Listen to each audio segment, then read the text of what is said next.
I am forced into speech because men of science have refused to follow my advice without knowing why.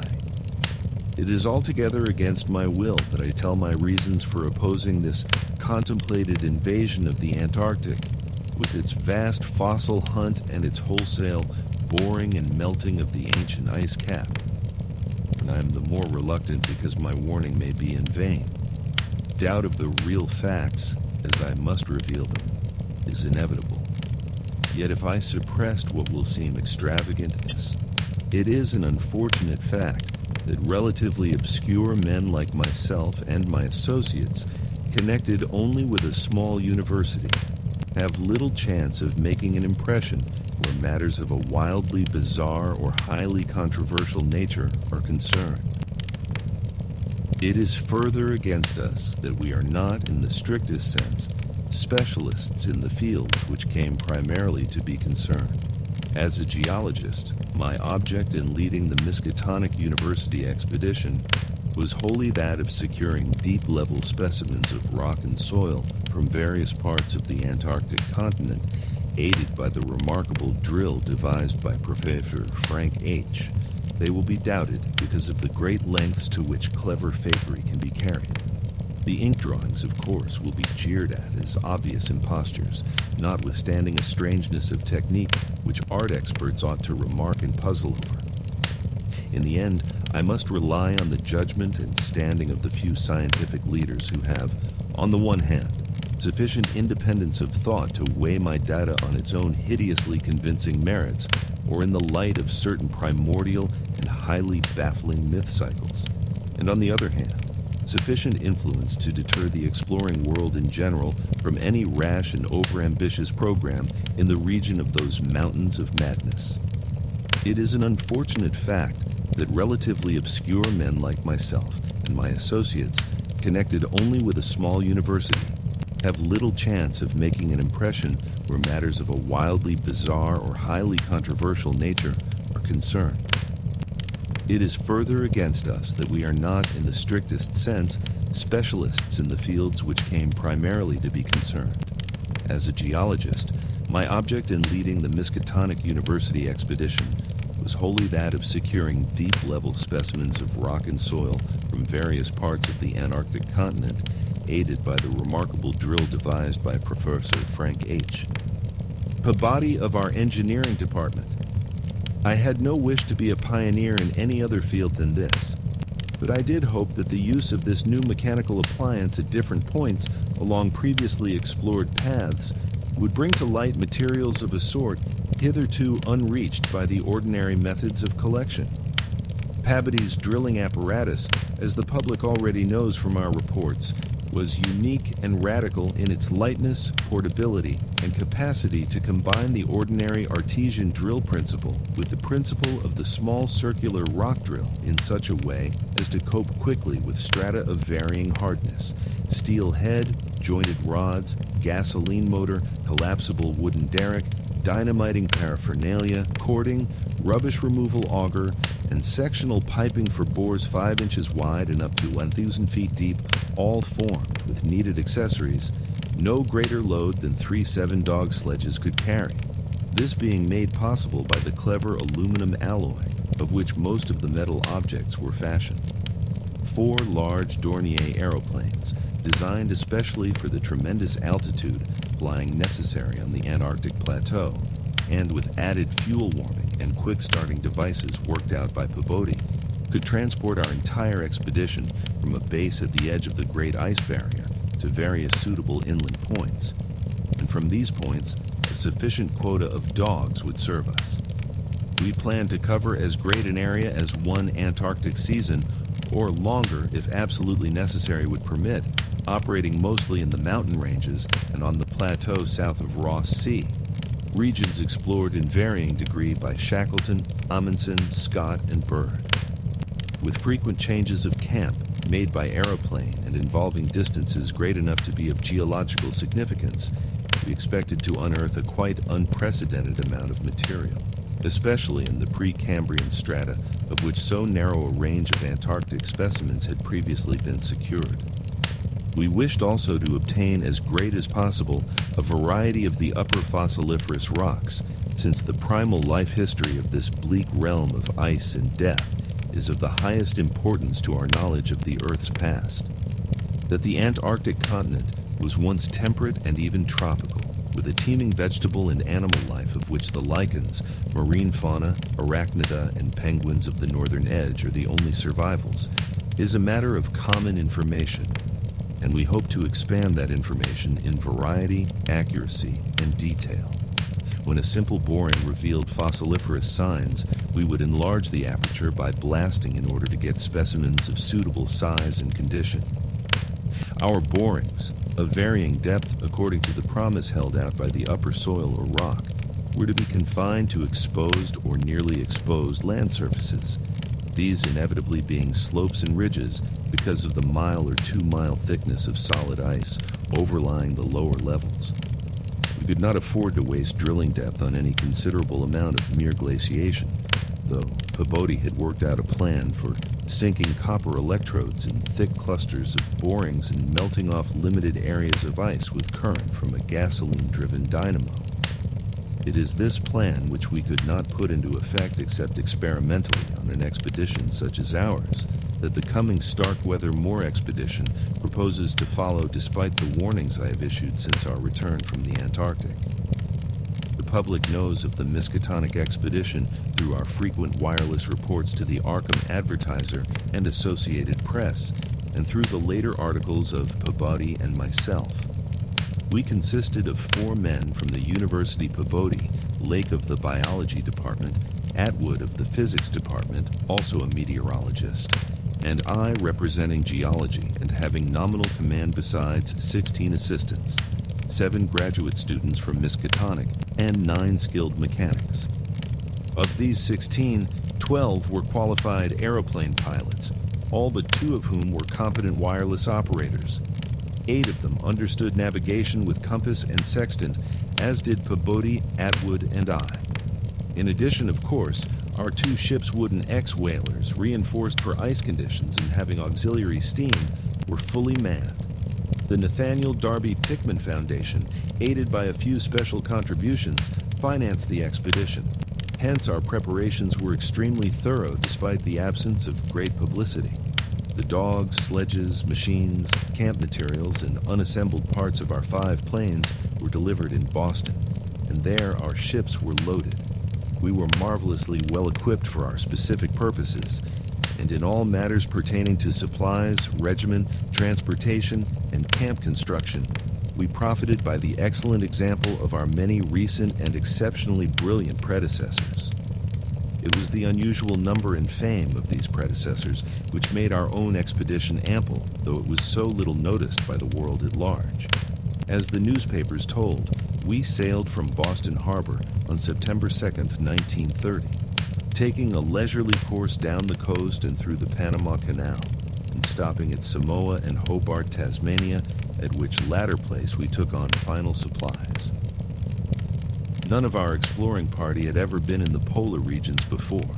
Hence, we all relied greatly on our ship captains, J.B. Douglas, commanding the brig Arkham and serving as commander of the sea party, and Georg Thorfinson, commanding the bark Miskatonic, both veteran whalers in Antarctic waters.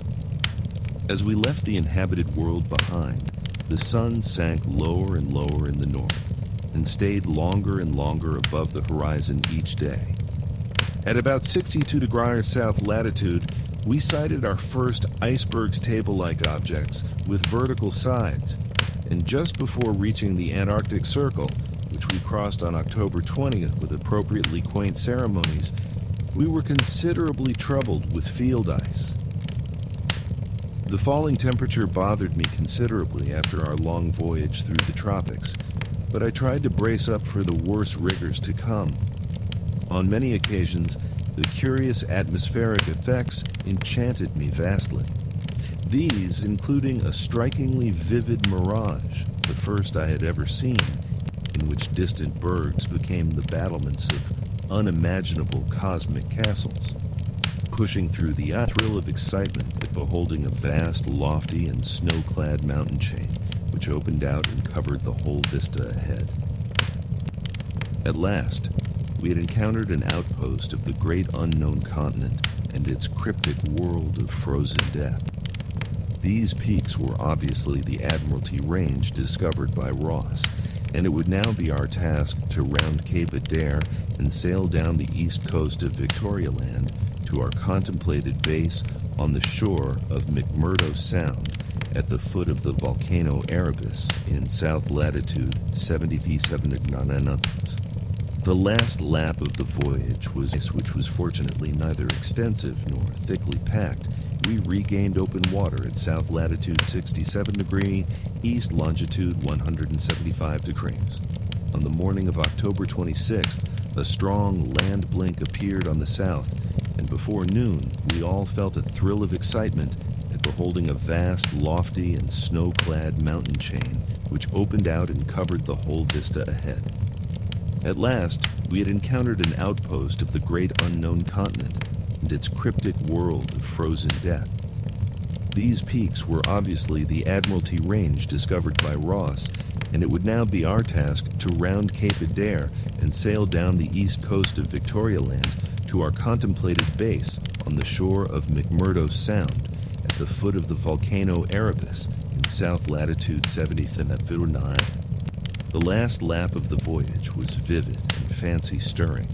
Great barren peaks of mystery looming up constantly against the west, as the low northern sun of noon, or the still lower horizon, grazing southern sun of midnight, poured its hazy reddish rays over the white snow, bluish ice and water lanes, and black bits of exposed granite slope. Through the desolate summits swept raging intermittent gusts of the terrible Antarctic wind, whose cadences sometimes held vague suggestions of a wild and half-sentient musical piping, with notes extending over a wide range, and which for some subconscious mnemonic reason seemed to me disquieting and even dimly terrible.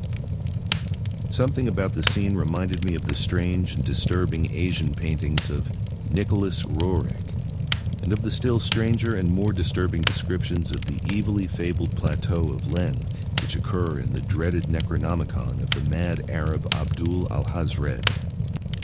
I was rather sorry, later on, that I had ever looked into that monstrous book at the college library.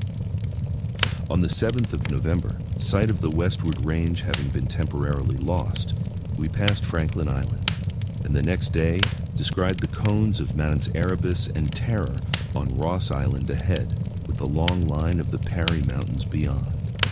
There now stretched off to the east the low white line of the Great Ice Barrier, rising perpendicularly to a height of 200 feet like the rocky cliffs of Quebec, and marking the end of southward navigation.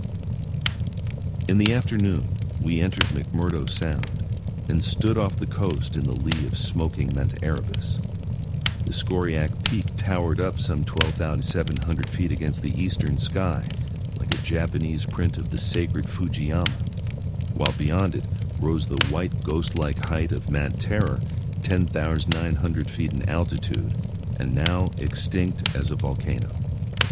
Puffs of smoke from Erebus came intermittently, and one of the graduate assistants, a brilliant young fellow named Danforth, pointed out what looked like lava on the snowy slope, remarking that this mountain, discovered in 1840, had undoubtedly been the source of Poe's image when he wrote 7 years later of the lavas that restlessly roll their sulphurous currents down Yanek, and the ultimate climbs of the pole that groan as they roll down Mount Yanek in the realms of the boreal pole. Danforth was a great reader of bizarre material and had talked a good deal of Poe. I was interested myself because of the Antarctic scene of Poe's only long story, the disturbing and enigmatical Arthur Gordon Pym. On the barren shore and on the lofty ice barrier in the background, myriads of grotesque penguins squawked and flapped their fins, while many fat seals were visible on the water, swimming or sprawling across large cakes of slowly drifting ice. Using small boats, we effected a difficult landing on Ross Island shortly after midnight on the morning of the 9th, carrying a line of cable from each of the ships and preparing to unload supplies by means of a breeches buoy arrangement. Our sensations on first treading Antarctic soil were poignant and complex, even though at this particular point the Scott and Shackleton expeditions had preceded us. Our camp on the frozen shore below the volcano's slope was only a provisional one, headquarters being kept aboard the Arkham. We landed all our drilling apparatus, dogs, sledges, tents, provisions, gasoline tanks, experimental ice melting outfit, cameras both ordinary and aerial, airplane parts, and other accessories, including 3 small portable wireless outfits, besides those in the planes, capable of communicating with the Arkham's large outfit from any part of the Antarctic continent that we would be likely to visit. The ship's outfit, communicating with the outside world, was to convey press reports to the Arkham Advertiser's powerful wireless station on Kingsport Head, Mass. We hoped to complete our work during a single Antarctic summer, but if this proved impossible, we would winter on the Arkham, sending the Miskatonic north before the freezing of the ice for another summer's supplies. I need not repeat what the newspapers have already published about our early work of our ascent of Flat. Erebus, our successful mineral borings at several points on Ross Island, and the singular speed with which Peabody's apparatus accomplished them, even through solid rock layers, our provisional test of the small ice-melting equipment, our perilous ascent of the Great Barrier with sledges and supplies, and our final assembling of 5 huge aeroplanes at the camp atop the barrier. The health of our land party, 20 men and 55 Alaskan sledge dogs, was remarkable, though, of course, we had so far encountered no really destructive temperatures or windstorms. For the most part, the thermometer varied between 0 and 20 degree or 25 degree and above, and our experience with New England winters had accustomed us to rigors of this sort. The barrier camp was semi-permanent and destined to be a storage cache for gasoline, provisions, dynamite, and other supplies. Only 4 of our planes were needed to carry the actual exploring material, the 5th being left with a pilot and 2 men from the ships at the storage cache to form a means of reaching us from the Arkham in case all our exploring planes were lost. Later, when not using all the other planes for moving apparatus, we would employ 1 or 2 in a shuttle transportation service between this cache and another permanent base on the Great Plateau from 600 to 700 miles southward, beyond Beardmore Glacier. Despite the almost unanimous accounts of appalling winds and tempests that pour down from the plateau, we determined to dispense with intermediate bases, taking our chances in the interest of economy and probable efficiency. Wireless reports have spoken of the breathtaking 4-hour non-stop flight of our squadron on November 21st over the lofty shelf ice, with vast peaks rising on the west and the unfathomed silences echoing to the sound of our engines. Wind troubled us only moderately, and our radio compasses helped us through the one opaque fog we encountered. When the vast rise loomed ahead, between latitudes 83rd and 84rd, we knew we had reached Beardmore Glacier, the largest valley glacier in the world, and that the frozen sea was now giving place to a frowning and mountainous coastline. At last, we were truly entering the white aeon-dead world of the ultimate south, and even as we realized it, we saw the peak of Mount Nansen in the eastern distance, towering up to its height of almost 15,000 feet. The successful establishment of the southern base above the glacier in latitude 86°7', east longitude 174°23', and the phenomenally rapid and effective borings and blastings made at various points reached by our sledge trips and short aeroplane flights, are matters of history, as is the arduous and triumphant ascent of Mount Nansen by Peabody and 2 of the graduate students, Gedney and Carroll, on December 13th and 15th. We were some 8,500 feet above sea level, and when experimental drillings revealed solid ground only 12 feet down through the snow and ice at certain points, we made considerable use of the small melting apparatus and sunk bores, and performed dynamiting at many places where no previous explorer had ever thought of securing mineral specimens. The Precambrian granites and Beacon sandstones thus obtained confirmed our belief that this plateau was homogeneous with the great bulk of the continent to the west, but somewhat different from the parts lying eastward below South America, which we then thought to form a separate and smaller continent divided from the larger one by a frozen junction of Ross and Weddell seas, though Bird has since disproved the hypothesis.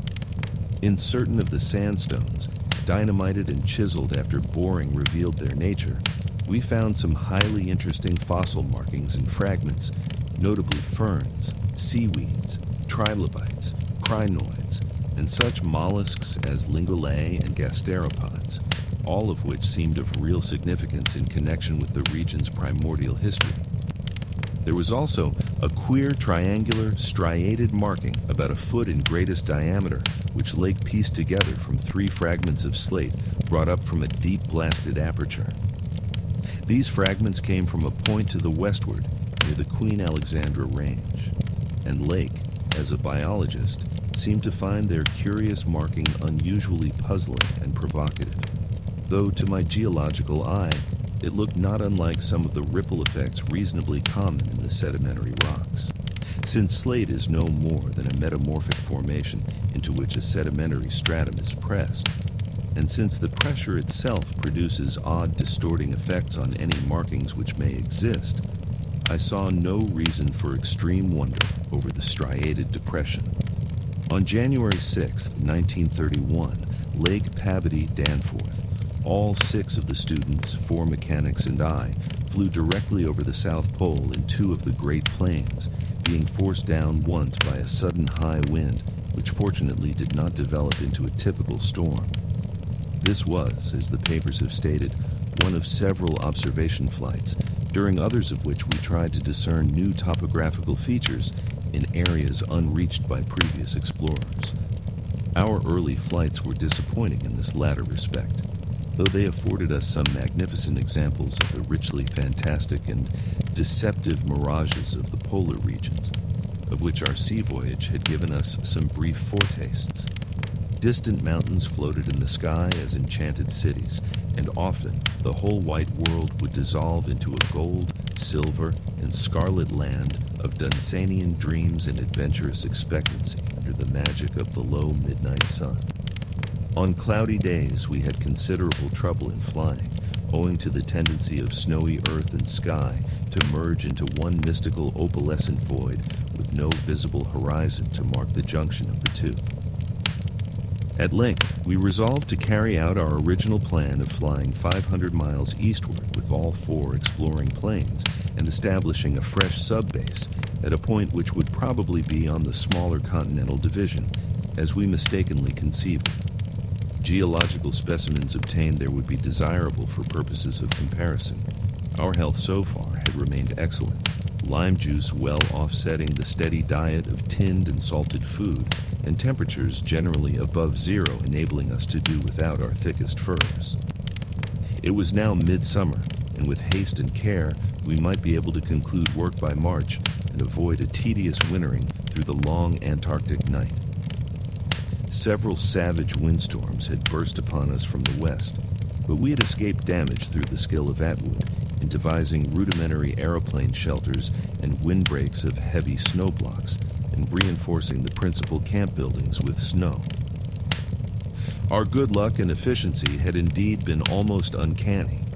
The outside world knew, of course, of our program, and was told also of Lake's strange and dogged insistence on a westward, or rather, northwestward prospecting trip before our radical shift to the new base. It seems he had pondered a great deal, and with alarmingly radical daring, over that triangular striated marking in the slate, reading into it certain contradictions in nature and geological period, which whetted his curiosity to the utmost, and made him avid to sink more borings and blastings in the west-stretching formation to which the exhumed fragments evidently belonged. He was strangely convinced that the marking was the print of some bulky, unknown, and radically unclassifiable organism of considerably advanced evolution, notwithstanding that the rock which bore it was of so vastly ancient a date, Cambrian, if not actually Precambrian, as to preclude the probable existence not only of all highly evolved life, but of any life at all above the unicellular, or, at most, the trilobite stage. These fragments, with their odd marking, must have been 500 million to 1,000 million years old. 2. Popular imagination, I judge, responded actively to our wireless bulletins of lakes start northwestward into regions never trodden by human foot or penetrated by human imagination, though we did not mention his wild hopes of revolutionizing the entire sciences of biology and geology.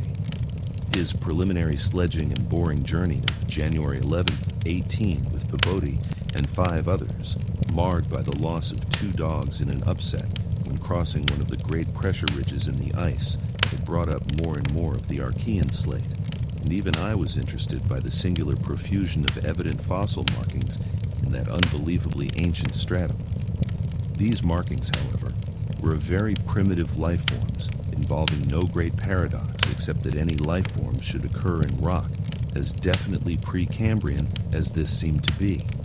Hence, I still failed to see the good sense of Lake's demand for an interlude in our time-saving program. An interlude requiring the use of all 4 planes, many men, and the whole of the expedition's mechanical apparatus.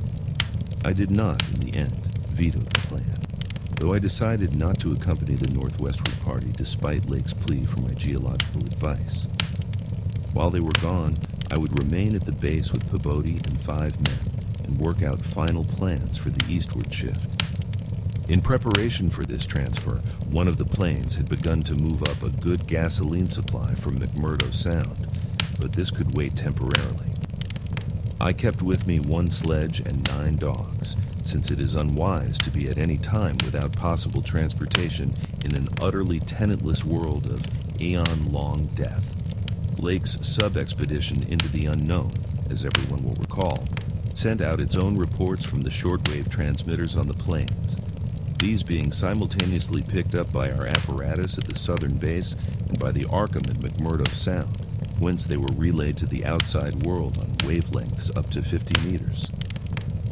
The start was made January 22nd at 4 a.m., and the first wireless message we received came only 2 hours later, when Lake spoke of descending and starting a small-scale ice melting and bore at a point some 300 miles away from us. 6 hours after that, a second and very excited message told of the frantic, beaver-like work whereby a shallow shaft had been sunk and blasted, culminating in the discovery of slate fragments with several markings approximately like the one which had caused the original puzzlement. 3 hours later, a brief bulletin announced the resumption of the flight in the teeth of a raw and piercing gale, and when I dispatched a message of protest against further hazards, Lake replied curtly that his new specimens made any hazard worth taking. I saw that his excitement had reached the point of mutiny, and that I could do nothing to check this headlong risk of the whole expedition's success. But it was appalling to think of his plunging deeper and deeper into that treacherous and sinister white immensity of tempests and unfathomed mysteries, which stretched off for some 1,500 miles to the half-known, half-suspected coastline of Queen Mary and Knox lands. Then, in about an hour and a half more, came that doubly excited message from Lake's moving plane, which almost reversed my sentiments and made me wish I had accompanied the party. 10:05 p.m. on the wing. After snowstorm, have spied mountain range ahead higher than any hitherto seen. May equal Himalayas allowing for height of plateau. Probable latitude 70 to Fokuxter 15 named. Longitude 113 or 10 E. Reach as far as can see to right and left. Suspicion of 2 smoking cones. All peaks black and bare of snow. Gale blowing off them impedes navigation. After that Peabody, the men and I hung breathlessly over the receiver. Thought of this titanic mountain rampart 700 miles away inflamed our deepest sense of adventure, and we rejoiced that our expedition, if not ourselves personally, had been its discoverers. In half an hour, Lake called us again. Moulton's plane forced down on plateau and foothills, but nobody hurt and perhaps can repair. Shall transfer essentials to other 3 for return or further moves if necessary, but no more heavy plane travel needed just now. Mountains surpass anything in imagination. Am going up scouting in Carroll's plane, with all weight out. You can't imagine anything like this. Highest peaks must go over 35,000 feet. Everest out of the running. Atwood to work out height with theodolite while Carroll and I go up. Probably wrong about cones, for formations look stratified. Possibly Precambrian slate with other strata mixed in. Queer skyline effects. Regular sections of cubes clinging to highest peaks. Whole thing marvelous in red-gold light of low sun. Like land of mystery in a dream. Gateway to forbidden world of untrodden wonder. Wish you were here to study. Though it was technically sleeping time, not one of us listeners thought for a moment of retiring. It must have been a good deal the same at McMurdo Sound, where the supply cache and the Arkham were also getting the messages for Captain. Douglas gave out a call congratulating everybody on the important find, and Sherman, the cache operator, seconded his sentiments. We were sorry, of course, about the damaged aeroplane, but hoped it could be easily mended. Then, at 11 p.m., came another call from Lake. Up with Carroll over highest foothills. Don't dare try really tall peaks in present weather, but shall later. Frightful work climbing and hard going at this altitude, but worth it. Great range fairly solid, hence can't get any glimpses beyond. Main summits exceed Himalayas, and very queer. Range looks like Precambrian slate, with plain signs of many other upheaved strata. Was wrong about volcanism. Goes farther in either direction than we can see. Swept clear of snow above about 21,000 feet. Odd formations on slopes of highest mountains. Great low square blocks with exactly vertical sides, and rectangular lines of low vertical ramparts, like the old Asian castles clinging to steep mountains in Roeric's paintings. Impressive from distance. Flew close to some, and Carroll thought they were formed of smaller separate pieces, but that is probably weathering. Most edges crumpled and rounded off as if exposed to storms and climate changes for millions of years. Parts, especially upper parts, seem to be of lighter colored rock than any visible strata on slopes proper, hence an evidently crystalline origin. Close flying shows many cave mouths, some unusually regular in outline, square or semicircular. You must come and investigate. Think I saw ramparts squarely on top of one peak. Height seems about 30,000 to 35,000 feet. Am up 21,500 myself in devilish gnawing cold. Wind whistles and pipes through passes and in and out of caves, but no flying danger so far. From then on, for another half hour, Lake kept up a running fire of comment and expressed his intention of climbing some of the peaks on foot. I replied that I would join him as soon as he could send a plane, and that Pabodi and I would work out the best gasoline plan, just where and how to concentrate our supply in view of the expedition's altered character. Obviously, Lake's boring operations, as well as his aeroplane activities, would need a great deal delivered for the new base which he was to establish at the foot of the mountains, and it was possible that the eastward flight might not be made after all this season. In connection with this business, I called Captain Douglas and asked him to get as much as possible out of the ships and up the barrier with the single dog team we had left there.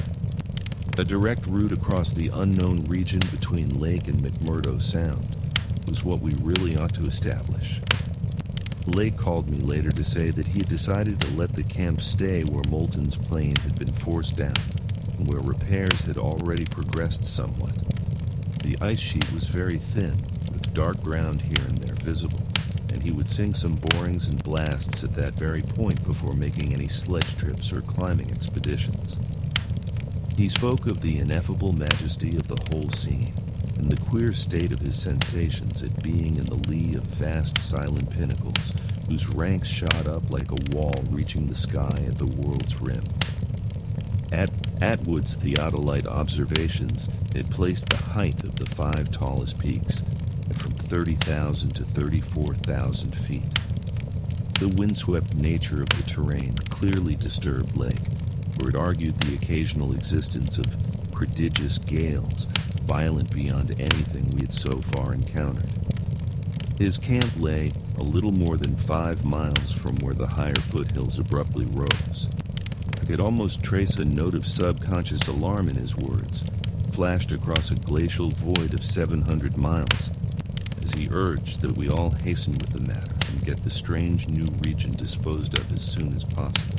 Wood's theodolite observations had placed the height of the 5 tallest peaks at from 30,000 to 34,000 feet. The windswept nature of the terrain clearly disturbed Lake, for it argued the occasional existence of prodigious gales, violent beyond anything we had so far encountered. His camp lay a little more than 5 miles from where the higher foothills abruptly rose. I could almost trace a note of subconscious alarm in his words, flashed across a glacial void of 700 miles, as he urged that we all hasten with the matter and get the strange new region disposed of as soon as possible. He was about to rest now, after a continuous day's work of almost unparalleled speed, strenuousness, and results. In the morning, I had a 3-cornered wireless talk with Lake and captors, Douglas, at their widely separated bases, and it was agreed that one of Lake's planes would come to my base for Pabodie, the 5 men, and myself, as well as for all the fuel it could carry. The rest of the fuel question, depending on our decision about an easterly trip, could wait for a few days, since Lake had enough for immediate camp heat and borings. Eventually, the old southern base ought to be restocked, but if we postponed the easterly trip, we would not use it till the next summer, and meanwhile, Lake must send a plane to explore a direct route between his new mountains and McMurdo Sound. Pabodie and I prepared to close our base for a short or long period, as the case might be. If we wintered in the Antarctic, we would probably fly straight from Lake's base to the Arkham without returning to this spot. Some of our conical tents had already been reinforced by blocks of hard snow, and now we decided to complete the job of making a permanent Eskimo village. Owing to a very liberal tent supply, Lake had with him all that his base would need even after our arrival. I wirelessed that Pabodie, and I would be ready for the northwestward move after 1 day's work and 1 night's rest. Our labors, however, were not very steady after 4 p.m. For about that time, Lake began sending in the most extraordinary and excited messages.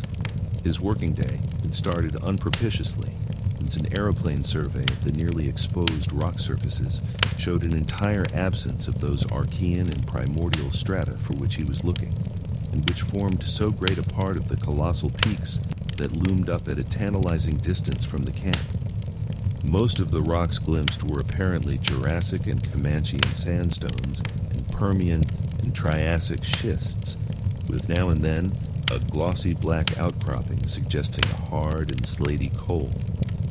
This rat fossils the expedition had yet secured, but when shortly afterward the drill head dropped through the stratum into apparent vacancy, a wholly new and doubly intense wave of excitement spread among the other discouraged Lake, whose plans all hinged on unearthing specimens more than 500 million years older. It was clear to him that in order to recover the Archean slate vein in which he had found the odd markings, he would have to make a long sledge trip from these foothills to the steep slopes of the gigantic mountains themselves.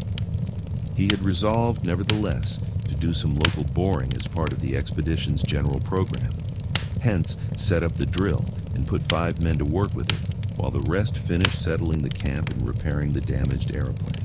The softest visible rock of sandstone about 1/4 mile from the camp had been chosen for the first sampling, and the drill made excellent progress without much supplementary blasting.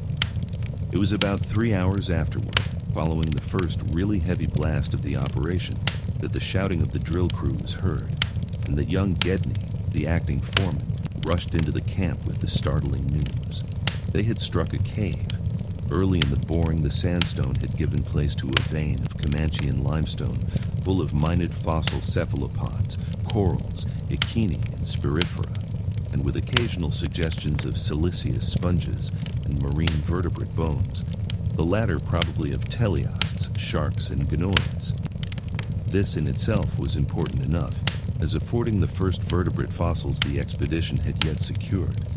But when shortly afterward the drill head dropped through the stratum into apparent vacancy, A wholly new and doubly intense wave of excitement spread among the excavators.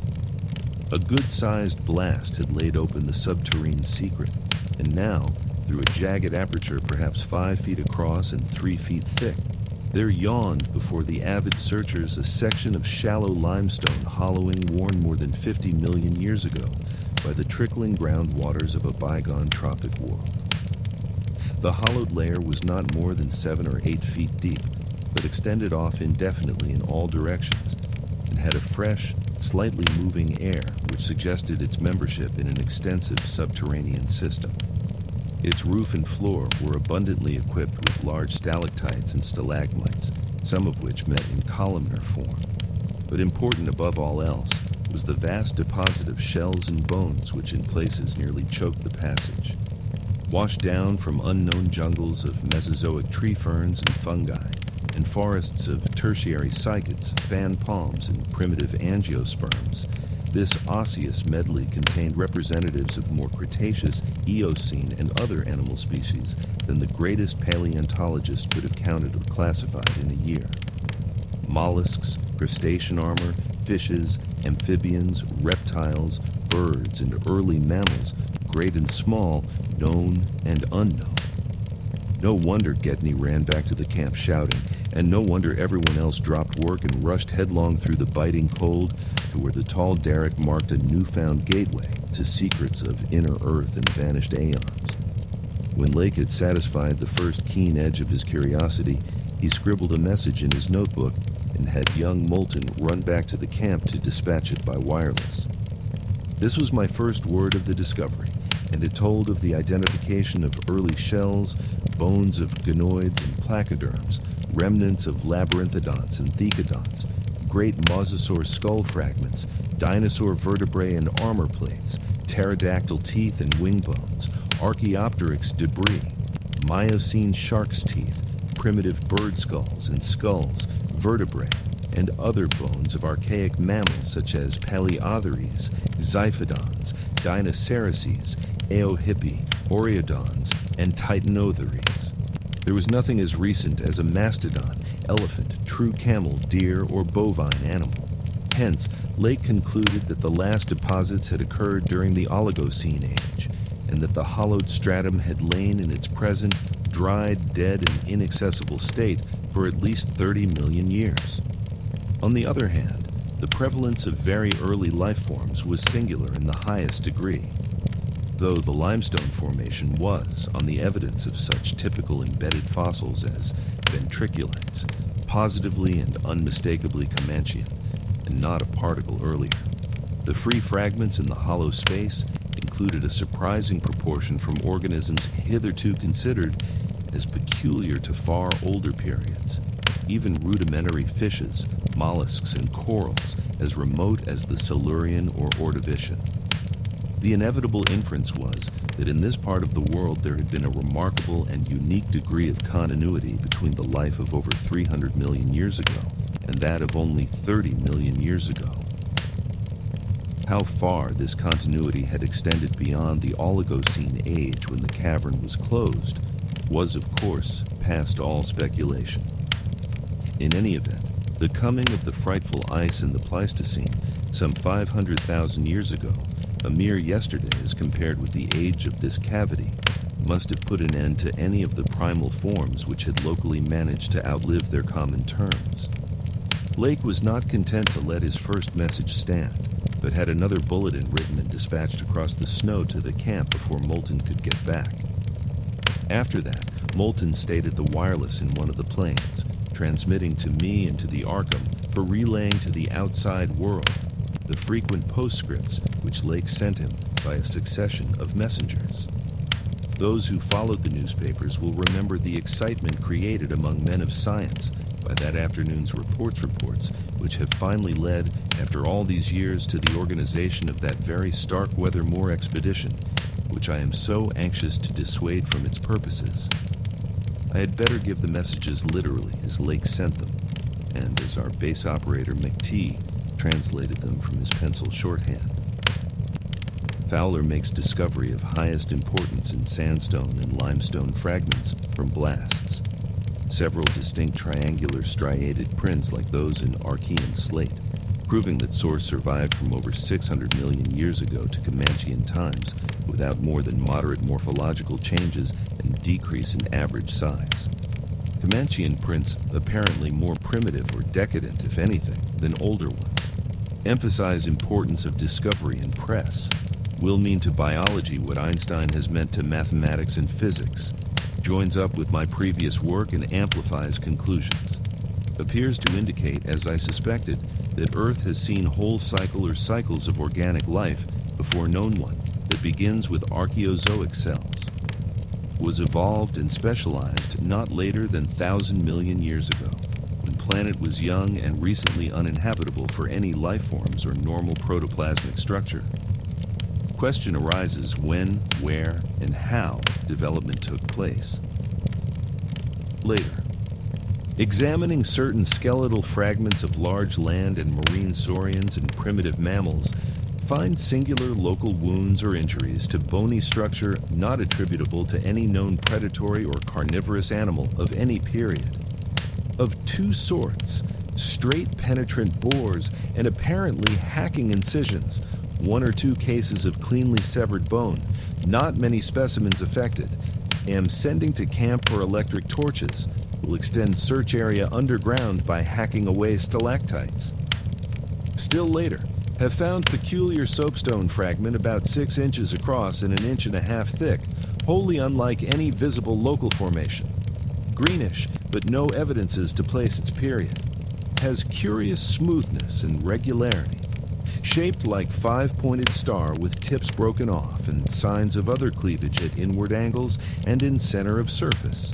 Small, smooth depression in center of unbroken surface arouses much curiosity as to source and weathering. Probably some freak of water action. Carroll, with magnifier, thinks he can make out additional markings of geologic significance. Groups of tiny dots in regular patterns. Dogs growing uneasy as we work and seem to hate this soapstone. Must see if it has any peculiar odor. We'll report again when Mills gets back with light and we start on underground area. 10:15 p.m. Important discovery. Orendorff and Watkins, working underground at 9:45 with light, found monstrous barrel-shaped fossil of wholly unknown nature, probably vegetable unless overgrown specimen of unknown marine radiata. Tissue evidently preserved by mineral salts.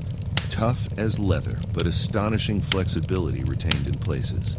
Marks of broken off parts at ends and around sides, 6 feet end to end, 3.5 feet central diameter, tapering to 1 foot at each end. Like a barrel with 5 bulging ridges in place of staves. Lateral breakages, as of thinnish stalks, are at equator in middle of these ridges. In furrows between ridges are curious growths. Combs or wings that fold up and spread out like fans. All greatly damaged but one, which gives almost 7-foot wingspread. Arrangement reminds one of certain monsters of primal myth, especially fabled elder things in Necronomicon. These wings seem to be membranous, stretched on framework of glandular tubing. Apparent minute orifices in frame tubing at wingtips, ends of body shriveled, giving no clue to interior or to what has been broken off there. Must dissect when we get back to camp. Can't decide whether vegetable or animal. Many features obviously of almost incredible primitiveness. Have said all hands cutting stalactites and looking for further specimens. Additional scarred bones found, but these must wait. Having trouble with dogs, they can't endure the new specimen and would probably tear it to pieces if we didn't keep it at a distance from them. 11:30 p.m. Attention Dyer, Pabody, Douglas. Matter of highest, I might say, transcendent importance. Arkham must relay to Kingsport Head Station at once. Strange barrel growth is the Archean thing that left prints in rocks. Drow and Fowler discover cluster of 13 more at underground, 0.40 feet from aperture, mixed with curiously rounded and configured soapstone fragments smaller than one previously found. Star-shaped, but no marks of breakage except at some of the points. of organic specimens, 8 apparently perfect with all appendages, have brought all to surface, leading off dogs to distance. They cannot stand the things. Give close attention to description and repeat back for accuracy. Papers must get this right. Objects are 8 feet long all over. 6 foot 5 ridged barrel torso, 3.5 feet central diameter, 1 foot end diameters. Dark gray, flexible, and infinitely tough. 7 foot membranous wings of same color, found folded, spread out of furrows between ridges. Wing framework tubular or glandular, of lighter gray, with orifices at wingtips. Mills, Boudreau, and Fowler discover a cluster of 13 more at underground, 0.40 feet from aperture. Mixed with curiously rounded and configured soapstone fragments smaller than one previously found. Star-shaped, but no marks of breakage, except at some of the points. Of organic specimens, 8 apparently perfect with all appendages, have brought all to surface, leading off dogs to distance. They cannot stand the things. Give close attention to description and repeat back for accuracy. Papers must get this right. Objects are 8 feet long all over. 6 foot 5 ridged barrel torso, 3.5 feet central diameter, 1 foot end diameters, dark gray, flexible and infinitely tough. 7 foot membranous wings of same color, found folded, spread out of furrows between ridges. Wing framework tubular or glandular, of lighter gray, with orifices at wingtips. Spread wings have serrated edge. Around equator, one at central apex of each of the 5 vertical stave-like ridges, are 5 systems of light gray flexible arms or tentacles found tightly folded to torso, but expansible to maximum length of over 3 feet, like arms of primitive crinoid. Single stalks, 3 inches diameter branch after 6 inches into 5 substalks, each of which branches after 8 inches into 5 small, tapering tentacles or tendrils, giving each stalk a total of 25 tentacles. At top of torso, blunt bulbous neck of lighter gray with gill-like suggestions holds yellowish 5-pointed starfish-shaped apparent head covered with 3-inch wiry cilia of various prismatic colors. Head thick and puffy, about 2 feet point to point, with 3-inch flexible yellowish tubes projecting from each point. Slit in exact center of top, probably breathing aperture. At end of each tube is spherical expansion, where yellowish membrane rolls back on handling to reveal glassy red-irised globe, evidently an eye. 5 slightly longer reddish tubes start from inner angles of starfish-shaped head and end in sac-like swellings of same color, which upon pressure open to bell-shaped orifices 2 inches maximum diameter and lined with sharp white tooth-like projections. Probable mouths. All these tubes, cilia, and points of starfish head found folded tightly down, tubes and points clinging to bulbous neck and torso. Flexibility surprising, despite vast toughness. At bottom of torso, rough but dissimilarly functioning counterparts of head arrangements exist. Bulbous light gray pseudoneck, without gill suggestions, holds greenish 5-pointed starfish arrangement. Tough, muscular arms 4 feet long and tapering from 7 inches diameter at base to about 2.5 at point. To each point is attached small end of a greenish 5-veined membranous triangle 8 inches long and 6 wide at farther end. This is the paddle fin, or pseudofoot, which has made prints in rocks from 1,000 million to 50 or 60 million years old. From inner angles of starfish arrangement project 2-foot reddish tubes tapering from 3 inches diameter at base to 1 at tip. Orifices at tips. All these parts infinitely tough and leathery, but extremely flexible. 4-foot arms with paddles undoubtedly used for locomotion of some sort, marine or otherwise. When moved, display suggestions of exaggerated muscularity. As found, all these projections tightly folded over pseudoneck and end of torso, corresponding to projections at other end. Cannot yet assign positively to animal or vegetable kingdom, but odds now favor animal. Probably represents incredibly advanced evolution of radiata without loss of certain primitive features. Echinoderm resemblances unmistakable despite local contradictory evidences. Wing structure puzzles in view of probable marine habitat, but may have use in water navigation. Symmetry is curiously vegetable-like, suggesting vegetables' essentially up and down structure rather than animals' fore and aft structure. Fabulously early date of evolution, preceding even simplest Archean protozoa hitherto known, baffles all conjecture as to origin. Complete specimens have such uncanny resemblance to certain creatures of primal myth that suggestion of ancient existence outside Antarctic becomes inevitable.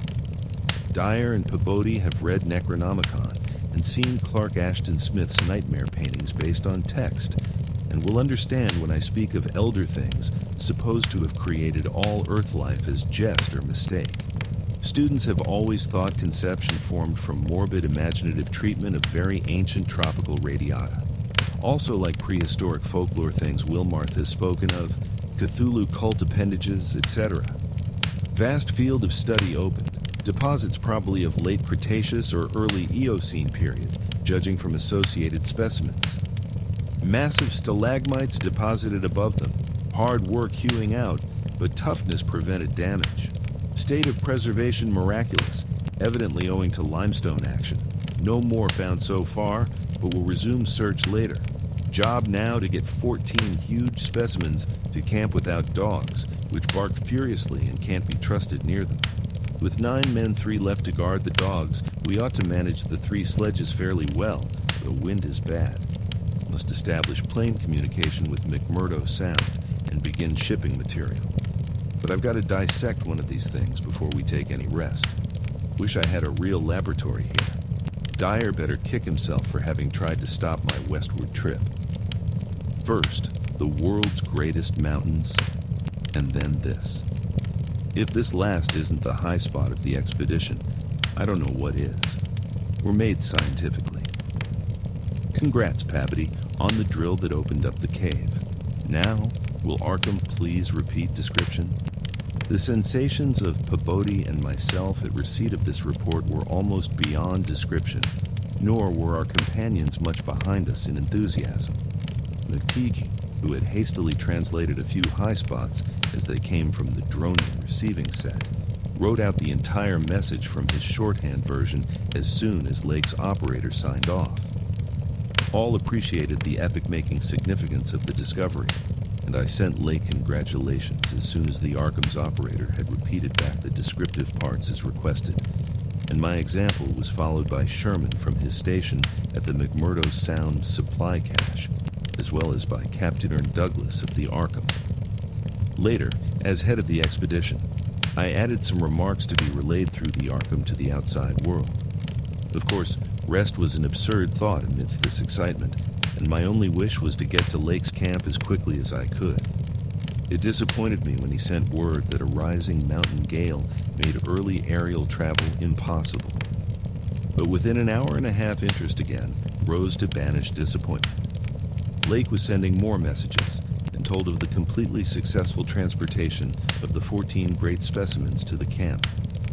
It had been a hard pull, for the things were surprisingly heavy, but 9 men had accomplished it very neatly. Now some of the party were hurriedly building a snow corral at a safe distance from the camp, to which the dogs could be brought for greater convenience in feeding. The specimens were laid out on the hard snow near the camp, save for one on which Lake was making crude attempts at dissection. This dissection seemed to be a greater task than had been expected, for despite the heat of a gasoline stove in the newly raised laboratory tent, the deceptively flexible tissues of the chosen specimen, a powerful and intact one, lost nothing of their more than leathery toughness. Lake was puzzled as to how he might make the requisite incisions without violence, destructive enough to upset all the structural niceties he was looking for. He had, it is true, 7 more perfect specimens, but these were too few to use up recklessly, unless the cave might later yield an unlimited supply. Accordingly, he removed the specimen and dragged in one, which, though having remnants of the starfish arrangements at both ends, was badly crushed and partly disrupted along one of the great torso furrows. Results quickly reported over the wireless, were baffling and provocative indeed. Nothing like delicacy or accuracy was possible with instruments hardly able to cut the anomalous tissue, but the little that was achieved left us all awed and bewildered. Existing biology would have to be wholly revised, for this thing was no product of any cell growth science knows about. There had been scarcely any mineral replacement, and despite an age of perhaps 40 million years, the internal organs were wholly intact. The leathery, undeteriorative, and almost indestructible quality was an inherent attribute of the thing's form of organization and pertained to some Paleogean cycle of invertebrate evolution utterly beyond our powers of speculation. At first, all that Lake found was dry, but as the heated tent produced its thawing effect, organic moisture of pungent and offensive odor was encountered toward the thing's uninjured side. It was not blood, but a thick, dark green fluid apparently answering the same purpose. By the time Lake reached this stage, all 37 dogs had been brought to the still uncompleted corral near the camp, and even at that distance set up a savage barking and show of restlessness at the acrid, diffusive smell. Far from helping to place the strange entity, this provisional dissection merely deepened its mystery. All guesses about its external members had been correct, and on the evidence of these, one could hardly hesitate to call the thing animal. But internal inspection brought up so many vegetable evidences that Lake was left hopelessly at sea. It had digestion and circulation, and eliminated waste matter through the reddish tubes of its starfish-shaped base. Cursorily, one would say that its respiratory apparatus handled oxygen rather than carbon dioxide, and there were odd evidences of air storage chambers and methods of shifting respiration from the external orifice to at least two other fully developed breathing systems, gills and pores. Clearly, it was amphibian, and probably adapted to long airless hibernation periods as well, in connection with the main respiratory system, but they presented anomalies beyond immediate solution. Articulate speech, in the sense of syllable utterance, seemed barely conceivable, but musical piping notes covering a wide range were highly probable. The muscular system was almost preternaturally developed. The nervous system was so complex and highly developed as to leave Lake aghast. Vocal organs seemed present in connection with the main respiratory system, but they presented anomalies beyond immediate solution.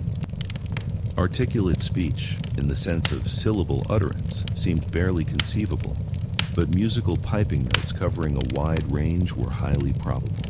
The muscular system was almost preternaturally developed. The nervous system was so complex and highly developed as to leave Lake aghast. Though excessively primitive and archaic in some respects, the thing had a set of ganglial centers and connectives arguing the very extremes of specialized development. Its five-lobed brain was surprisingly advanced, and there were signs of a sensory equipment served in part through the wiry cilia of the head, involving factors alien to any other terrestrial organism.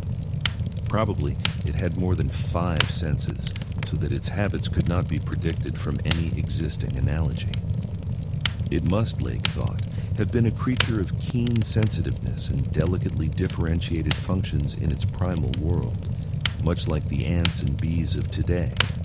It reproduced like the vegetable cryptogams, especially the pteridophytes, having spore cases at the tips of the wings and evidently developing from a thallus or prothallus.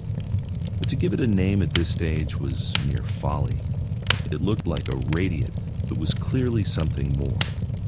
It was partly vegetable, but had 3/4 of the essentials of animal structure. That it was marine in origin, its symmetrical contour and certain other attributes clearly indicated. Yet one could not be exact as to the limit of its later adaptations. The wings, after all, held a persistent suggestion of the aerial. How it could have undergone its tremendously complex evolution on a newborn Earth in time to leave prints in Archean rocks was so far beyond conception is to make Lake whimsically recall the primal myths about great old ones who filtered down from the stars and concocted Earth life as a joke or mistake, and the wild tales of cosmic hill things from outside told by a folklorist colleague in Miskatonic's English department. Naturally, he considered the possibility of the pre-Cambrian prints having been made by a less evolved ancestor of the present specimens, but quickly rejected this too facile theory upon considering the advanced structural qualities of the older fossils. If anything, the later contours showed decadence rather than higher evolution. The size of the pseudofeet had decreased, and the whole morphology seemed coarsened and simplified. Moreover, the nerves and organs just examined held singular suggestions of retrogression from forms still more complex. Atrophied and vestigial parts were surprisingly prevalent.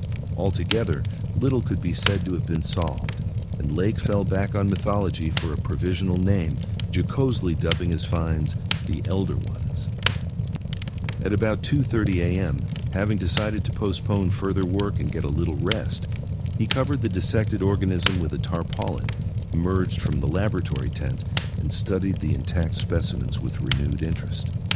The ceaseless Antarctic sun had begun to limber up their tissues a trifle, so that the head points and tubes of 2 or 3 shewed signs of unfolding. But Lake did not believe there was any danger of immediate decomposition in the almost sub-zero air. He did, however, move all the undissected specimens closer together and throw a spare tent over them in order to keep off the direct solar rays. That would also help to keep their possible scent away from the dogs, whose hostile unrest was really becoming a problem even at their substantial distance and behind the higher and higher snow walls, which an increased quota of the men were hastening to raise around their quarters. He had to weight down the corners of the tent cloth with heavy blocks of snow to hold it in place amidst the rising gale, for the Titan Mountains seemed about to deliver some gravely severe blasts. Early apprehensions about sudden Antarctic winds were revived, and under Atwood's supervision, precautions were taken to bank the tents, new dog corral, and crude aeroplane shelters with snow on the mountainward side. These latter shelters, begun with hard snow blocks during odd moments, were by no means as high as they should have been, and Lake finally detached all hands from other tasks to work on them. It was after 4 when Lake at last prepared to sign off and advised us all to share the rest period his outfit would take when the shelter walls were a little higher. He held some friendly chat with Babodi over the ether and repeated his praise of the really marvelous drills that had helped him make his discovery. Atwood also sent greetings and praises.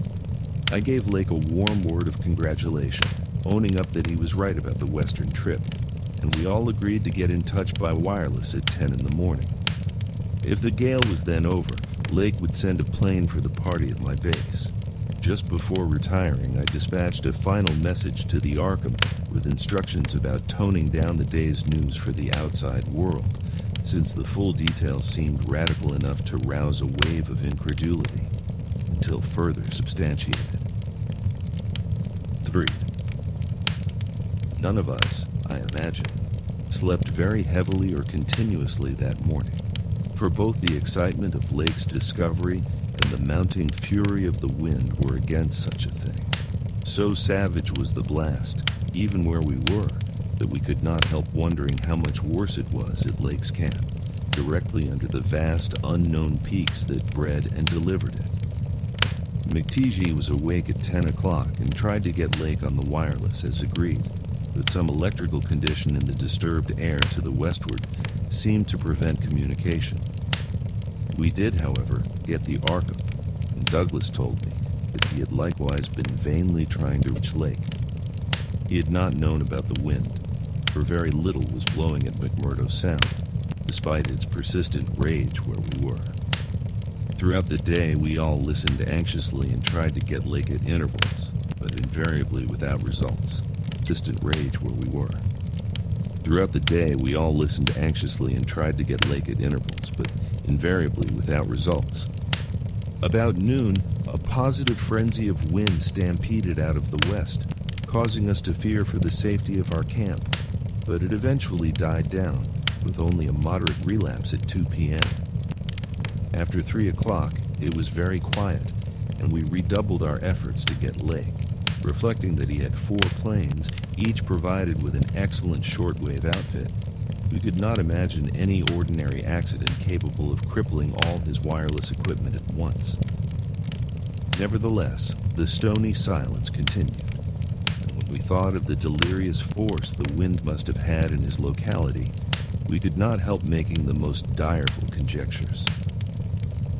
By 6 o'clock, our fears had become intense and definite, and after a wireless consultation with Douglas and Thorfinson, I resolved to take steps toward investigation.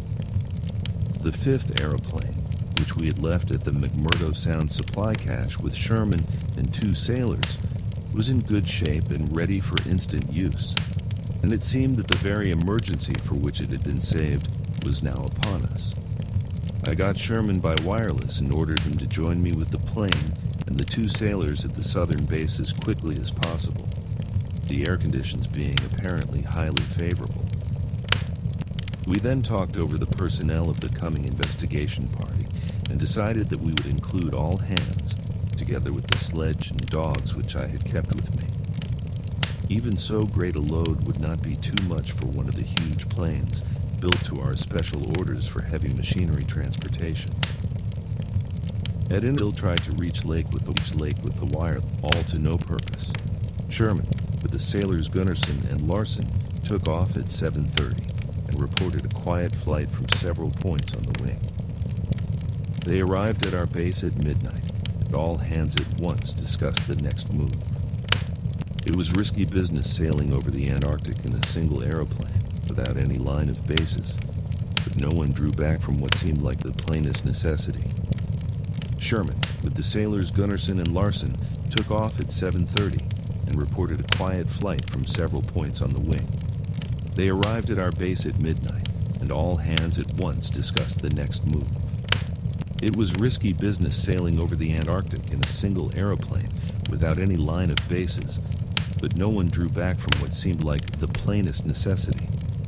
We turned in at 2 o'clock for a brief rest after some preliminary loading of the plane, but were up again in 4 hours to finish the loading and packing. At 7:15 a.m., January 25th, we started flying northwestward under McTeague's pilotage with 10 men, 7 dogs, a sledge, a fuel and food supply, and other items, including the plane's wireless outfit.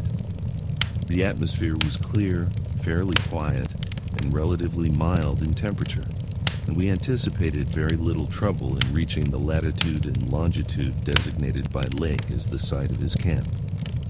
Our apprehensions were over what we might find or fail to find at the end of our journey, for silence continued to answer all calls dispatched to the camp. Every incident of that 4.5-hour flight is burned into my recollection because of its crucial position in my life. It marked my loss at the age of 54 of all that peace and balance which the normal mind possesses through its accustomed conception of external nature and nature's laws. Thenceforward, the 10 of us, but the student Danforth and myself above all others, were to face a hideously amplified world of lurking horrors which nothing can over emotions, and which we would refrain from sharing with mankind in general if we could.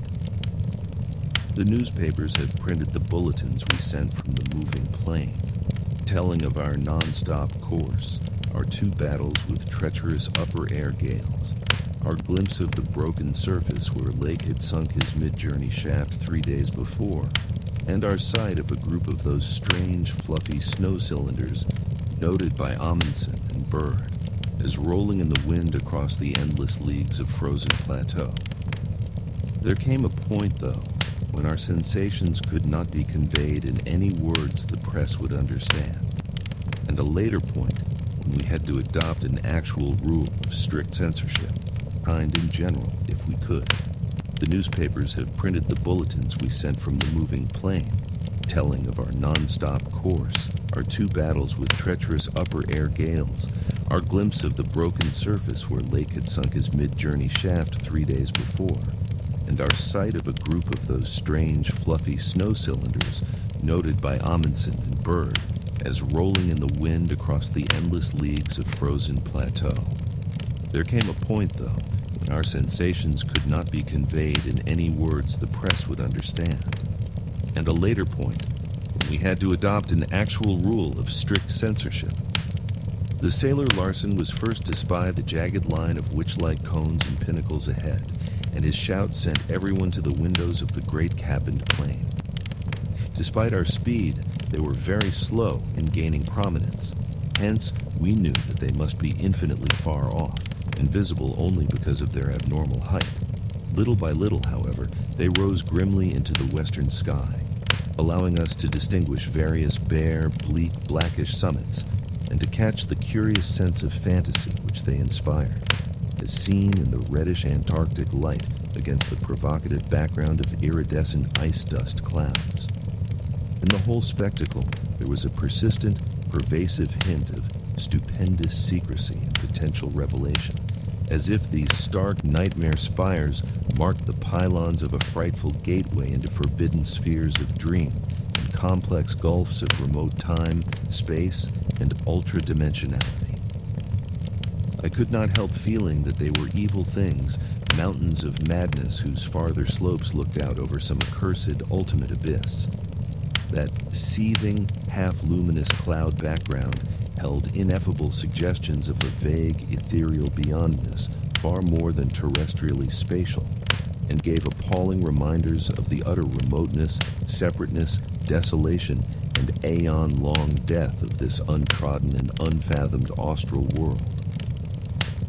It was young Danforth who drew our notice to the curious regularities of the higher mountain skyline, regularities like clinging fragments of perfect cubes, which Lake had mentioned in his messages, and which indeed justified his comparison with the dreamlike suggestions of primordial temple ruins on cloudy Asian mountaintops so subtly and strangely painted by Royerik. There was indeed something hauntingly Royerik-like about this whole unearthly continent of mountainous mystery. I had felt it in October when we first caught sight of Victoria Land, and I felt it afresh now. I felt, too, another wave of uneasy consciousness of Archean mythical resemblances, of how disturbingly this lethal realm corresponded to the evilly famed plateau of Leng in the primal writings. Mythologists being monstrous perversions of geometrical laws and attaining the most grotesque extremes of sinister bizarrery have placed Leng in Central Asia, but the racial memory of man or of his predecessors is long, and it may well be that certain tales have come down from lands and mountains and temples of horror earlier than Asia and earlier than any human world we know. A few daring mystics have hinted at a pre-Pleistocene origin for the fragmentary Pinacotic manuscripts, and have suggested that the devotees of Tsathoggua were as alien to mankind as Tsathoggua itself.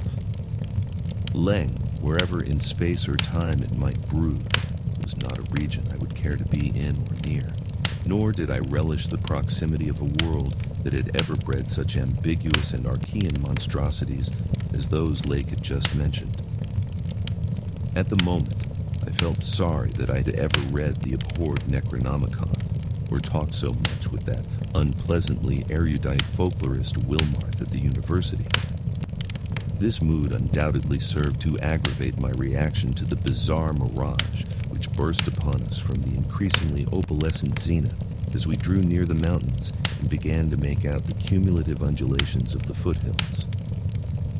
I had seen dozens of polar mirages during the preceding weeks, some of them quite as uncanny and fantastically vivid as the present sample, but this one had a wholly novel and obscure quality of menacing symbolism, and I shuddered as the seething labyrinth of fabulous walls and towers and minarets loomed out of the troubled ice vapors above our heads. The effect was that of a cyclopean city of no architecture known to man or to human imagination, with vast aggregations of night-black masonry embodying monstrous perversions of geometrical laws and attaining the most grotesque extremes of sinister bizarrery. There were truncated cones, sometimes terraced or fluted, surmounted by tall cylindrical shafts here and there, bulbously enlarged and often capped with tiers of thinnish scalloped discs, and strange, beetling, table-like constructions, suggesting piles of multitudinous rectangular slabs or circular plates or five-pointed stars with each one overlapping the one beneath. There were composite cones and pyramids, either alone or surmounting cylinders or cubes or flatter truncated cones and pyramids, and occasional needle-like spires and curious clusters of five. All of these febrile structures seemed knit together by tubular bridges crossing from one to the other at various dizzy heights, and the implied scale of the whole was terrifying and oppressive in its sheer giganticism. The general type of mirage was not unlike some of the wilder forms observed and drawn by the Arctic whaler Scoresby in 1820. But at this time and place, with those dark, unknown mountain peaks soaring stupendously ahead, that anomalous elder-world discovery in our minds, and the pall of probable disaster enveloping the greater part of our expedition, we all seemed to find in it a taint of latent malignity and infinitely evil portent. I was glad when the mirage began to break up, though in the process, the various nightmare turrets and cones assumed distorted temporary forms of even vaster hideousness. As the whole illusion dissolved to churning opalescence, we began to look earthward again, and saw that our journey's end was not far off. The unknown mountains ahead rose dizzyingly up like a fearsome rampart of giants, their curious regularities showing with startling clearness even without a field glass. We were over the lowest foothills now, and could see amidst the snow, ice, and bare patches of their main plateau a couple of darkish spots which we took to be Lakes Camp and Boring. The higher foothills shot up between 5 and 6 miles away, forming a range almost distinct from the terrifying line of more than Himalayan peaks beyond them. At length, Ropes, the student who had relieved McTighe at the controls, began to head downward toward the left-hand dark spot whose size marked it as the camp. As he did so, McTighe sent out the last uncensored wireless message the world was to receive from our expedition. Everyone, of course, has read the brief and unsatisfying bulletins of the rest of our Antarctic sojourn. Some hours after our landing, we sent a guarded report of the tragedy we found, and reluctantly announced the wiping out of the whole lake party by the frightful wind of the preceding day, or of the night before that. 11 known dead, young Gedney missing.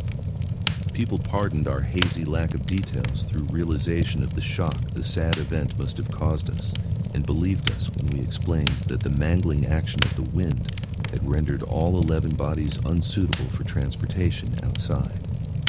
Indeed, I flatter myself that even in the midst of our distress, utter bewilderment, and soul-clutching horror, we scarcely went beyond the truth in any specific instance. The tremendous significance lies in what we dared not tell, what I would not tell now, but for the need of warning others off from nameless terrors. It is a fact that the wind had wrought dreadful havoc. Whether all could have lived through it, even without the other thing, is gravely open to doubt. The storm, with its fury of madly driven ice particles, must have been beyond anything our expedition had encountered before. One aeroplane shelterall, it seems, had been left in a far too flimsy and inadequate state, was nearly pulverized, and the derrick at the distant Boring was entirely shaken to pieces. The exposed metal of the grounded planes and drilling machinery was bruised into a high polish, and 2 of the small tents were flattened despite their snowbanking. Wooden surfaces left out in the blast just to give Gedney up for lost, that we sent our guarded message to the Arkham for relaying. I think we did well to keep it as calm and non-committal as we succeeded in doing. We're pitted and denuded of paint, and all signs of tracks in the snow were completely obliterated. It is also true that we found none of the Archean biological objects in a condition to take outside as a whole. We did gather some minerals from a vast tumbled pile, including several of the greenish soapstone fragments whose odd 5-pointed rounding and faint patterns of grouped dots caused so many doubtful comparisons, and some fossil bones, among which were the most typical of the curiously injured specimens. None of the dogs survived, their hurriedly built snow enclosure near the camp being almost wholly destroyed. The wind may have done that, though the greater breakage on the side next the camp, which was not the windward one, suggests an outward leap or break of the frantic beasts themselves. All 3 sledges were gone, and we have tried to explain that the wind may have blown them off into the unknown. The drill and ice-melting machinery at the boring were too badly damaged to warrant salvage, so we used them to choke up that subtly disturbing gateway to the past which Lake had blasted. We likewise left at the camp the 2 most shaken up of the planes, since our surviving party had only 4 real pilots, Sherman, Danforth, McTighe, and ropes in all, with Danforth in a poor nervous shape to navigate. We brought back all the books, scientific equipment, and other incidentals we could find, though much was rather unaccountably blown away. Spare tents and furs were either missing or badly out of condition. It was approximately 4 p.m., after wide plane cruising had forced us to give Gedney up for lost, that we sent our guarded message to the Arkham for relaying, and I think we did well to keep it as calm and non-committal as we succeeded in doing. The most we said about agitation concerned our dogs, whose frantic uneasiness near the biological specimens was to be expected from poor Lake's accounts. We did not mention, I think, their display of the same uneasiness when sniffing around the queer, greenish soapstones and certain other objects in the disordered region, objects including scientific instruments, aeroplanes, and machinery, both at the camp and at the boring, whose parts had been loosened, moved, or otherwise tampered with by winds that must have harbored singular curiosity and investigativeness. About the 14 biological specimens, we were pardonably indefinite. We said that the only ones we discovered were damaged, but that enough was left of them to prove Lake's description wholly and impressively accurate. It was hard work keeping our personal emotions out of this matter, and we did not mention numbers or say exactly how we had found those which we did find. We had by that time agreed not to transmit anything suggesting madness on the part of Lake's men, and it surely looked like madness to find 6 imperfect monstrosities carefully buried upright in 9-foot snow graves under 5-pointed mounds, punched over with groups of dots in patterns exactly like those on the queer greenish soapstones dug up from Mesozoic or Tertiary times. The 8 perfect specimens mentioned by Lake seemed to have been completely blown away. We were careful, too, about the public's general peace of mind. Hence, Danforth and I said little about that frightful trip over the mountains the next day. It was the fact that only a radically lightened plane could possibly cross a range of such height which mercifully limited that scouting tour to the 2 of us. On our return at 1 a.m., Danforth was close to hysterics, but kept an admirably stiff upper lip. It took no persuasion to make him promise not to show our sketches and the other things we brought away in our pockets, not to say anything more to the others than what we had agreed to relay outside, and to hide our camera films for private development later on, so that part of my present story will be as new to Pabodie, McTighe, Ropes, Sherman, and the rest as it will be to the world in general. Indeed, Danforth is closer-mouthed than I, for he saw, or thinks he saw, one thing he will not tell even me. As all know, our report included a tale of a hard ascent, a confirmation of Lake's opinion that the great peaks are of Archean slate and other very primal crumpled strata unchanged since at least Middle Comanchean times, a conventional comment on the regularity of the clinging cube and rampart formations, a decision that the cave mouths indicate dissolved calcareous veins, a conjecture that certain slopes and passes would permit of the scaling and crossing of the entire range by seasoned mountaineers, and a remark that the mysterious other side holds a lofty and immense superplateau as ancient and unchanging as the mountains themselves, 20,000 feet in elevation, with grotesque rock formations protruding through a thin glacial layer and with low gradual foothills between the general plateau surface and the sheer precipices of the highest peaks. This body of data is in every respect true so far as it goes, and it completely satisfied the men at the camp. We laid our absence of 16 hours, a longer time than our announced flying, landing, reconnoitering, and rock collecting program called for, to a long, mythical spell of adverse wind conditions, and told truly of our landing on the farther foothills. Fortunately, our tale sounded realistic and prosaic enough not to tempt any of the others into emulating our flight. Had any tried to do that, I would have used every ounce of my persuasion to stop them, and I do not know what Danforth would have done. While we were gone, Pabody, Sherman, Ropes, McTeague, and Williamson had worked like beavers over Lake's two best planes, fitting them again for use despite the altogether unaccountable juggling of their operative mechanism. We decided to load all the planes the next morning and start back for our old base as soon as possible. Even though indirect, that was the safest way to work toward McMurdo Sound, for a straight-line flight across the most utterly unknown stretches of the aeon-dead continent would involve many additional hazards. Further exploration was hardly feasible in view of our tragic decimation and the ruin of our drilling machinery, and the doubts and horrors around us which we did not reveal made us wish only to escape from this austral world of desolation and brooding madness as swiftly as we could. As the public knows, our return to the world was accomplished without further disasters.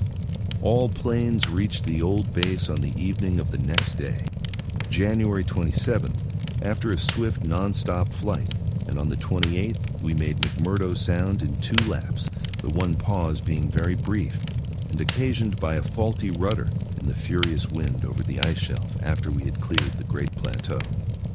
In 5 days more, the Arkham and Miskatonic, with all hands and equipment on board, were shaking clear of the thickening field ice and working up Ross Sea with the mocking mountains of Victoria Land looming westward against a troubled Antarctic sky and twisting the wind's wails into a wide-ranged musical piping which chilled my soul to the quick. Less than a fortnight later, we left the last hint of polar land behind us, and thanked heaven that we were clear of a haunted, accursed realm where life and death, space and time have made black and blasphemous alliances in the unknown epochs since matter first writhed and swam on the planet's scarce-cooled crust. Since our return, we have all constantly worked to discourage Antarctic exploration and have kept certain doubts and guesses to ourselves with splendid unity and faithfulness. Even young Danforth, with his nervous breakdown, has not flinched or babbled to his doctors. Indeed, as I have said, there is one thing he thinks he alone saw which he will not tell even me, though I think it would help his psychological state if he would consent to do so. It might explain and relieve much, though perhaps the thing was no more than the delusive aftermath of an earlier shock. That is the impression I gather after those rare irresponsible moments when he whispers disjointed things to me, things which he repudiates vehemently as soon as he gets a grip on himself again. It would be hard work deterring others from the Great White South, and some of our efforts may directly harm our cause by drawing inquiring notice. We might have known from the first that human curiosity is undying, and that the results we announced would be enough to spur others ahead on the same age-long pursuit of the unknown.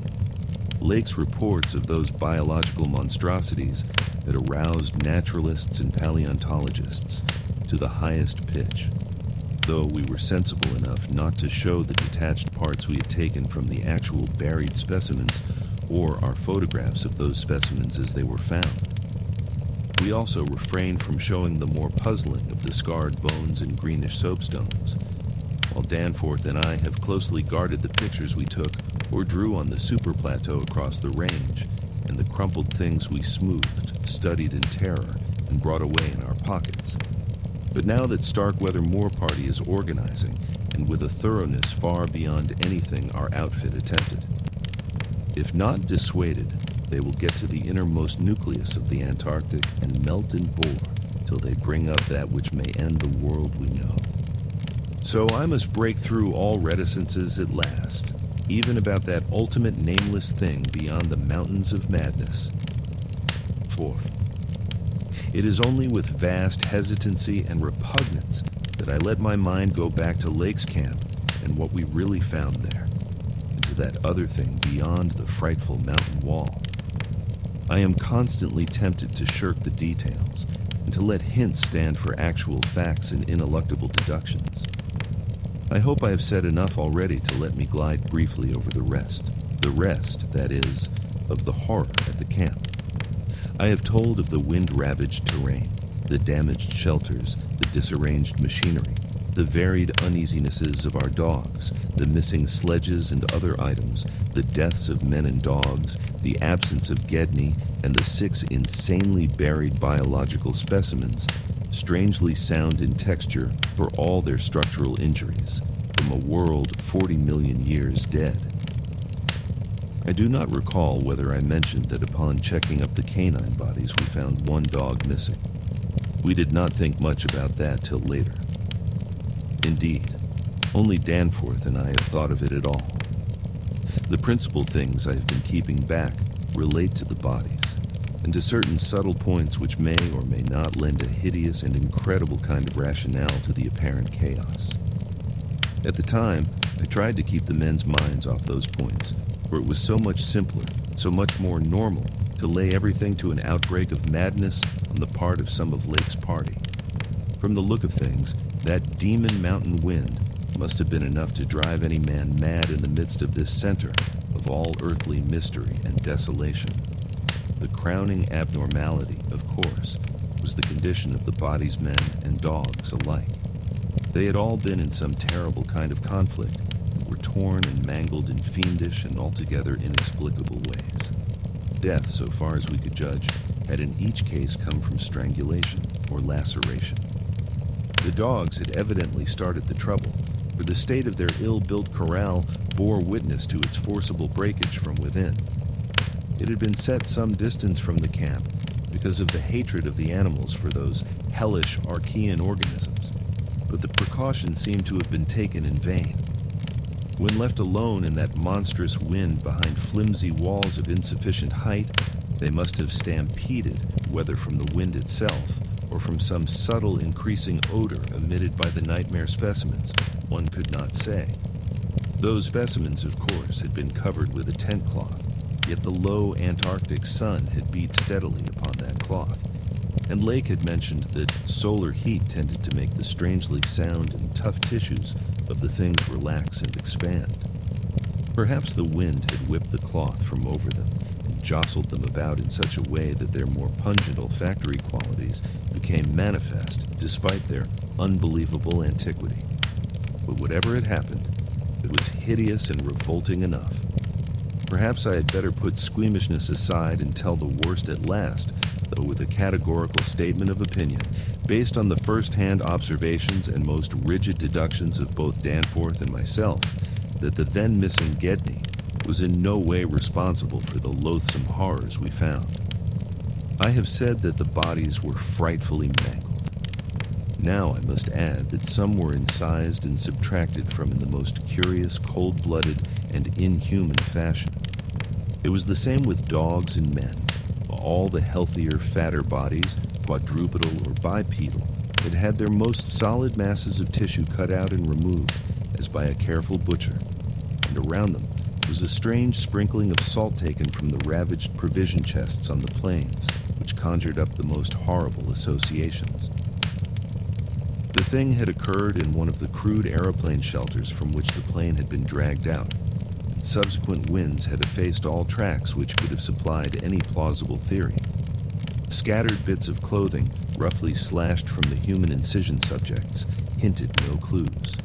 It is useless to bring up the half-impression of certain faint snow prints in one shielded corner of the ruined enclosure, because that impression did not concern human prints at all, but was clearly mixed up with all the talk of fossil prints which poor Lake had been giving throughout the preceding weeks. One had to be careful of one's imagination in the lee of those overshadowing mountains of madness. As I have indicated, Gedney and one dog turned out to be missing in the end. When we came on that terrible shelter, we had missed 2 dogs and 2 men, but the fairly unharmed dissecting tent, which we entered after investigating the monstrous graves, had something to reveal. It was not as Lake had left it. where the covered parts of the primal monstrosity had been removed from the improvised table. Indeed, we had already realized that one of the 6 imperfect and insanely buried things we had found, the one with the trace of a peculiarly hateful odor, must represent the collected sections of the entity which Lake had tried to analyze. On and around that laboratory table were strewn other things, and it did not take long for us to guess that those things were the carefully, though oddly and inexpertly dissected parts of one man and one dog. I shall spare the feelings of survivors by omitting mention of the man's identity. Lake's anatomical instruments were missing, but there were evidences of their careful cleansing. The gasoline stove was also gone, though around it we found a curious litter of matches. We buried the human parts beside the other 10 men, and the canine parts with the other 35 dogs. Concerning the bizarre smudges on the laboratory table, and on the jumble of roughly handled illustrated books scattered near it, we were much too bewildered to speculate. This formed the worst of the camp horror, but other things were equally perplexing.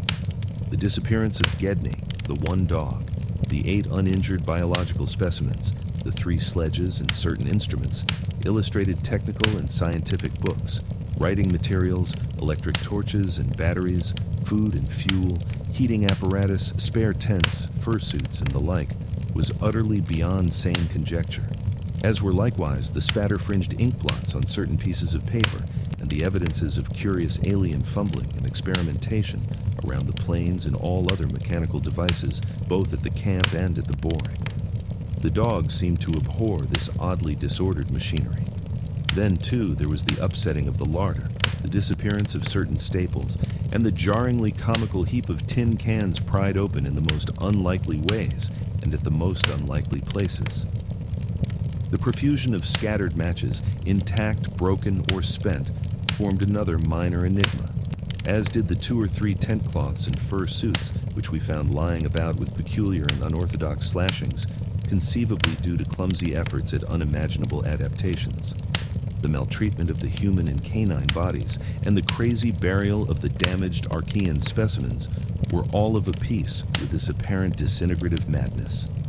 In view of just such an eventuality as the present one, we carefully photographed all the main evidences of insane disorder at the camp, and shall use the prints to buttress our pleas against the departure of the proposed Starkweather Moor expedition.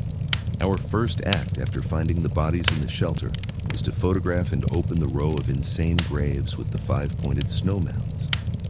We could not help noticing the resemblance of these monstrous mounds with their clusters of grouped dots to poor Lake's descriptions of the strange greenish soapstones.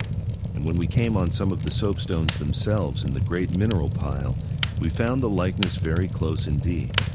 The whole general formation, it must be made clear, seemed abominably suggestive of the starfish head of the Archean entities, and we agreed that the suggestion must have worked potently upon the sensitized minds of Lake's overwrought party. Our own first sight of the actual buried entities formed a horrible moment, and sent the imaginations of Pabody and myself back to some of the shocking primal myths we had read and heard. We all agreed that the mere sight and continued presence of the things must have cooperated with the oppressive polar solitude and demon mountain wind in driving Lake's party mad. For madness centering in Gedney as the only possible surviving agent was the explanation spontaneously adopted by everybody so far as spoken utterance was concerned, though I will not be so naive as to deny that each of us may have harbored wild guesses which sanity forbade him to formulate completely. Sherman, Pabody, and McTee made an exhaustive aeroplane cruise over all the surrounding territory in the afternoon, sweeping the horizon with field glasses in quest of Gedney and of the various missing things, but nothing came to light. The party reported that the Titan barrier range extended endlessly to right and left alike, without any diminution in height or essential structure. On some of the peaks, though, the regular cube and rampart formations were bolder and plainer, having doubly fantastic similitudes to Rurik-painted Asian hill ruins. The distribution of cryptical cave mouths on the black snow-denuded summits seemed roughly even as far as the range could be traced. In spite of all the prevailing horrors, we were left with enough sheer scientific zeal and adventurousness to wonder about the unknown realm beyond those mysterious mountains. As our guarded messages stated, we rested at midnight after our day of terror and bafflement, but not without a tentative plan for one or more range-crossing altitude flights in a lightened plane with an aerial camera and geologist's outfit beginning the following morning. It was decided that Danforth and I try it first, and we awaked at 7 a.m., intending an early trip, though heavy winds mentioned in our brief bulletin to the outside world delayed our start till nearly 9 o'clock. I've already repeated the non-committal story we told the men at camp and relayed outside after our return 16 hours later. It is now my terrible duty to amplify this account by filling in the merciful blanks with hints of what we really saw in the hidden transmontane world, hints of the revelations which have finally driven Danforth to a nervous collapse.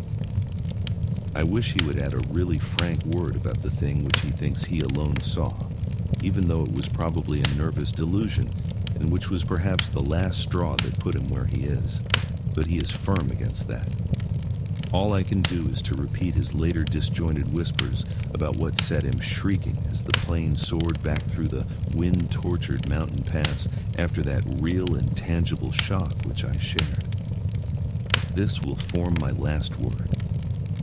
If the plain signs of surviving elder horrors in what I disclose be not enough to keep others from meddling with the inner Antarctic, or at least from prying too deeply beneath the surface of that ultimate waste of forbidden secrets and unhuman, aeon-cursed desolation, the responsibility for unnameable and perhaps immensurable evils will not be mine.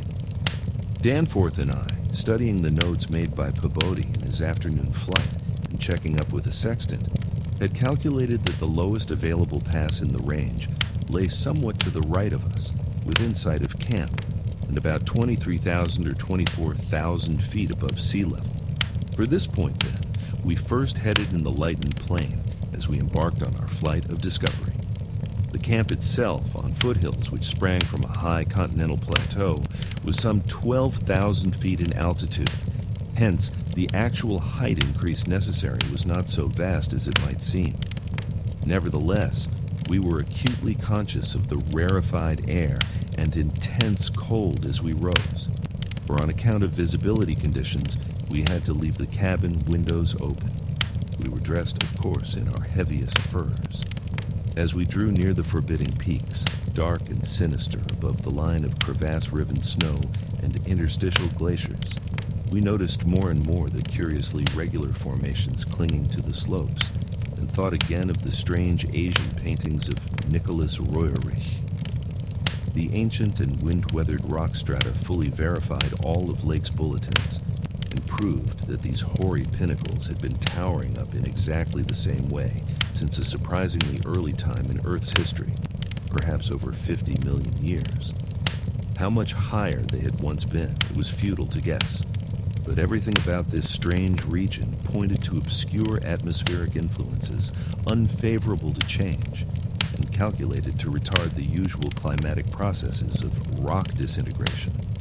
But it was the mountainside tangle of regular cubes, ramparts, and cave mouths which fascinated and disturbed us most.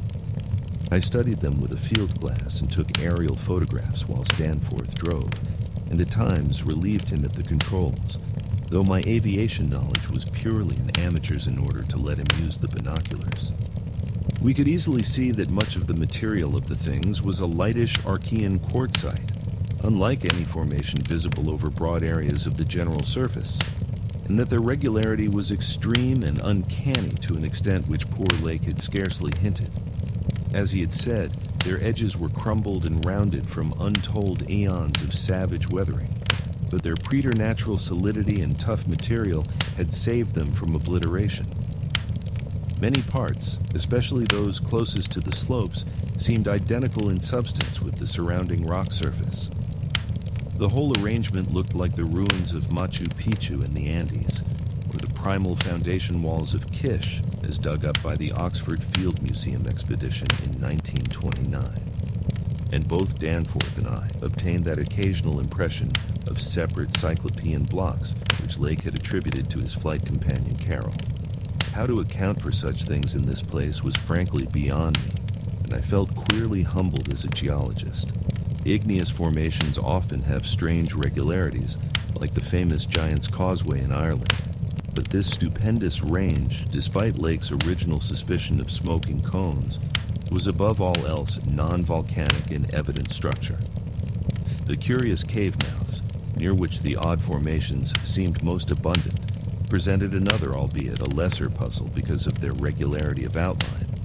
They were, as Lake's bulletin had said, often approximately square or semicircular, as if the natural orifices had been shaped to greater symmetry by some magic hand. Their numerousness and wide distribution were remarkable, and suggested that the whole region was honeycombed with tunnels dissolved out of limestone strata. Such glimpses as we secured did not extend far within the caverns, but we saw that they were apparently clear of stalactites and stalagmites. Outside, those parts of the mountain slopes adjoining the apertures seemed invariably smooth and regular, and Danforth thought that the slight cracks and pittings of the weathering tended toward unusual patterns. Filled as he was with the horrors and strangenesses discovered at the camp, he hinted that the pittings vaguely resembled those baffling groups of dots sprinkled over the primeval greenish soapstones, so hideously duplicated on the madly conceived snow mounds above those 6 buried monstrosities. We had risen gradually, in flying over the higher foothills and along toward the relatively low pass we had selected. As we advanced, we occasionally looked down at the snow and ice of the land route, wondering whether we could have attempted the trip with the simpler equipment of earlier days. Somewhat to our surprise, we saw that the terrain was far from difficult as such things go, and that despite the crevasses and other bad spots, it would not have been likely to deter the sledges of a Scott, a Shackleton, or an Amundsen. Some of the glaciers appeared to lead up to wind-bared passes with unusual continuity, and upon reaching our chosen pass, we found that its case formed no exception. Our sensations of tense expectancy as we prepared to round the crest and peer out over an untrodden world can hardly be described on paper, even though we had no cause to think the regions beyond the range essentially different from those already seen and traversed. The touch of evil mystery in these barrier mountains and in the beckoning sea of opalescent sky glimpsed betwixt their summits was a highly subtle and attenuated matter not to be explained in literal words.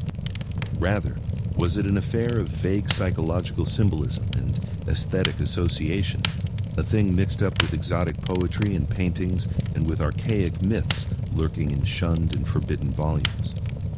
Even the wind's burden held a peculiar strain of conscious malignity, and for a second, it seemed that the composite sound included a bizarre musical whistling or piping over a wide range as the blast swept in and out of the omnipresent and resonant cave mouths.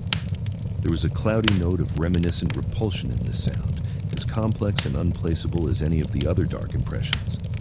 We were now, after a slow ascent, at a height of 23,570 feet according to the aneroid, and had left the region of clinging snow definitely below us. Up here were only dark, bare rock slopes and the start of rough-ribbed glaciers, but with those provocative cubes, ramparts, and echoing cave mouths to add a portent of the unnatural, the fantastic, and the dreamlike. Looking along the line of high peaks, I thought I could see the one mentioned by poor Lake, with a rampart exactly on top. It seemed to be half lost in a queer Antarctic haze, such a haze, perhaps, as had been responsible for Lake's early notion of volcanism. The pass loomed directly before us, smooth and windswept between its jagged and malignly frowning pylons. Beyond it was a sky fretted with swirling vapors and lighted by the low polar sun, the sky of that mysterious farther realm upon which we felt no human eye had ever gazed. A few more feet of altitude, and we would behold that realm.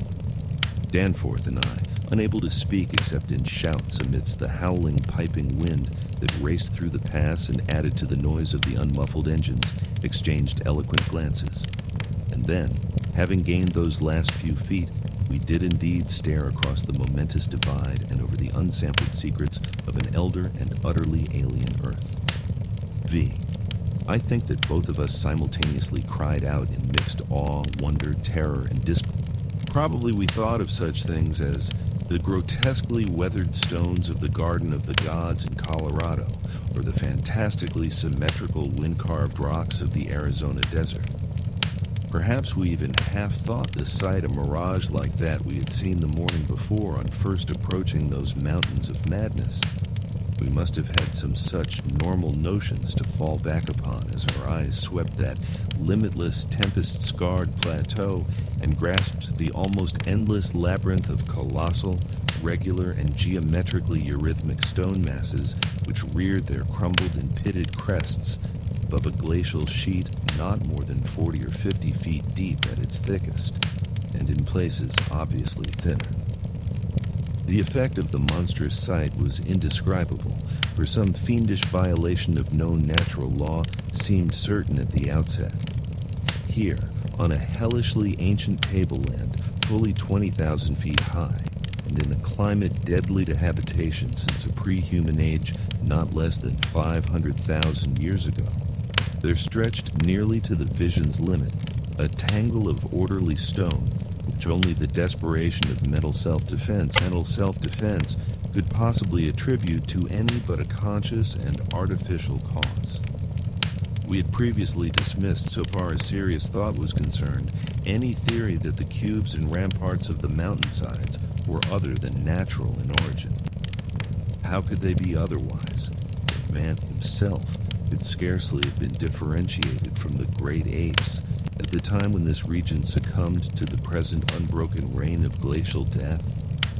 Yet now, the sway of reason seemed irrefutably shaken, for this cyclopean maze of squared, curved, and angled blocks had features which cut off all comfortable refuge. It was, very clearly, the blasphemous city of the mirage in stark, objective, and ineluctable reality, could possibly attribute to any but a conscious and artificial cause. We had previously dismissed, so far as serious thought was concerned, any theory that the cubes and ramparts of the mountainsides were other than natural in origin. How could they be otherwise, when man himself could scarcely have been differentiated from the great apes at the time when this region succumbed to the present unbroken reign of glacial death? Yet now, the sway of reason seemed irrefutably shaken, for this cyclopean maze of squared, curved, and angled blocks had features which cut off all comfortable refuge. It was, very clearly, the blasphemous city of the mirage, in stark, objective, and ineluctable reality. That damnable portent had had a material basis after all. There had been some horizontal stratum of ice dust in the upper air, and this shocking stone survival had projected its image across the mountains according to the simple laws of reflection. Of course, the phantom had been twisted and exaggerated, and had contained things which the real source did not contain. Yet now, as we saw that real source, we thought it even more hideous and menacing than its distant image. Only the incredible unhuman massiveness of these vast stone towers and ramparts had saved the frightful thing from utter annihilation in the hundreds of thousands, perhaps millions of years it had brooded there amidst the blasts of a bleak upland. Corona Mundi, roof of the world. All sorts of fantastic phrases sprang to our lips as we looked dizzily down at the unbelievable spectacle.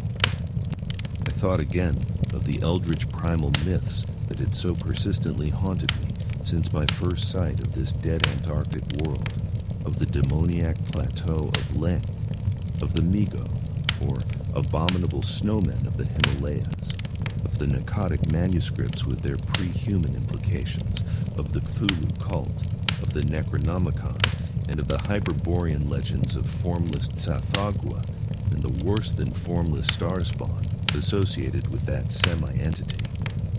For boundless miles in every direction, the thing stretched off with very little thinning.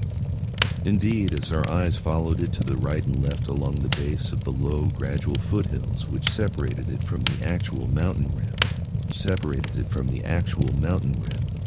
We decided that we could see no thinning at all except for an interruption at the left of the pass through which we had come. We had merely struck, at random, a limited part of something of incalculable extent. The foothills were more sparsely sprinkled with grotesque stone structures, linking the terrible city to the already familiar cubes and ramparts which evidently formed its mountain outposts. We decided that we could see no thinning at all except for an interruption to the left of the pass through which we had come. We had merely struck, at random, a limited part of something of incalculable extent. The foothills were more sparsely sprinkled with grotesque stone structures, linking the terrible city to the already familiar cubes and ramparts, which evidently formed its mountain outposts. These latter, as well as the queer cave mouths, were as thick on the inner as on the outer sides of the mountains. The nameless stone labyrinth consisted, for the most part, of walls from 10 to 150 feet in ice-clear height, and of a thickness varying from 5 to 10 feet.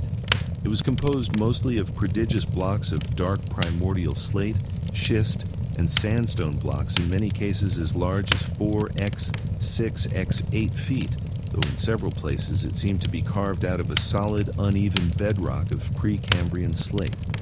The buildings were far from equal in size, there being innumerable honeycomb arrangements of enormous extent, as well as smaller separate structures. The general shape of these things tended to be conical, pyramidal, or terraced, though there were many perfect cylinders, perfect cubes, clusters of cubes and other rectangular forms, and a peculiar sprinkling of angled edifices whose five-pointed ground plan roughly suggested modern fortifications. The builders had made constant and expert use of the principle of the arch, and domes had probably existed in the city's heyday. The whole tangle was monstrously weathered, and the glacial surface from which the towers projected was strewn with fallen blocks and immemorial debris. Where the glaciation was transparent, we could see the lower parts of the gigantic piles and noticed the ice-preserved stone bridges which connected the different towers at varying distances above the ground. On the exposed walls, we could detect the scarred places where other and higher bridges of the same sort had existed. Closer inspection revealed countless largish windows, some of which were closed with shutters of a petrified material, originally wood, though most gaped open in a sinister and menacing fashion. Many of the ruins, of course, were roofless, and with uneven though wind-rounded upper edges, whilst others of a more sharply conical or pyramidal model, or else protected by higher surrounding structures, preserved intact outlines despite the omnipresent crumbling and pitting. With the field glass, we could barely make out what seemed to be sculptural decorations in horizontal bands decorations, including those curious groups of dots whose presence on the ancient soapstones now assumed a vastly larger significance. In many places, the buildings were totally ruined and the ice sheet deeply riven from various geologic causes. In other places, the stonework was worn down to the very level of the glaciation. One broad swath, extending from the plateau's interior to a cleft in the foothills about a mile to the left of the pass we had traversed, was wholly free from buildings, and probably represented, we concluded, the course of some great river which in tertiary times millions of years ago had poured through the city and into some prodigious subterranean abyss of the Great Barrier Range. Certainly, this was above all a region of caves, gulfs, and underground secrets beyond human penetration. Looking back to our sensations and recalling our dazedness at viewing this monstrous survival from aeons we had thought pre-human, I can only wonder that we preserved the semblance of equilibrium which we did. Of course, we knew that something chronology, scientific theory, or our own consciousness was woefully awry. Yet we kept enough poise to guide the plane, observe many things quite minutely, and take a careful series of photographs which may yet serve both us and the world in good stead. In my case, ingrained scientific habit may have helped, for above all my bewilderment and sense of menace, there burned a dominant curiosity to fathom more of this age-old secret, to know what sort of beings had built and lived in this incalculably gigantic place, and what relation to the general world of its time or of other times so unique a concentration of life could have had. For this place could be no ordinary city. It must have formed the primary nucleus and center of some archaic and unbelievable chapter of Earth's history, whose outward ramifications, recalled only dimly in the most obscure and distorted myths, had vanished utterly amidst the chaos of terrene convulsions long before any human race we know had shambled out of apedom.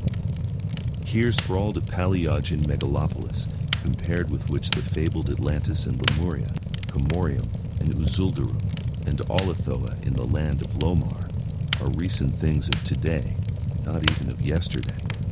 A megalopolis ranking with such whispered pre-human blasphemies as Volusia, R'lyeh, Ib in the land of Nar, and the nameless city of Arabia Deserta.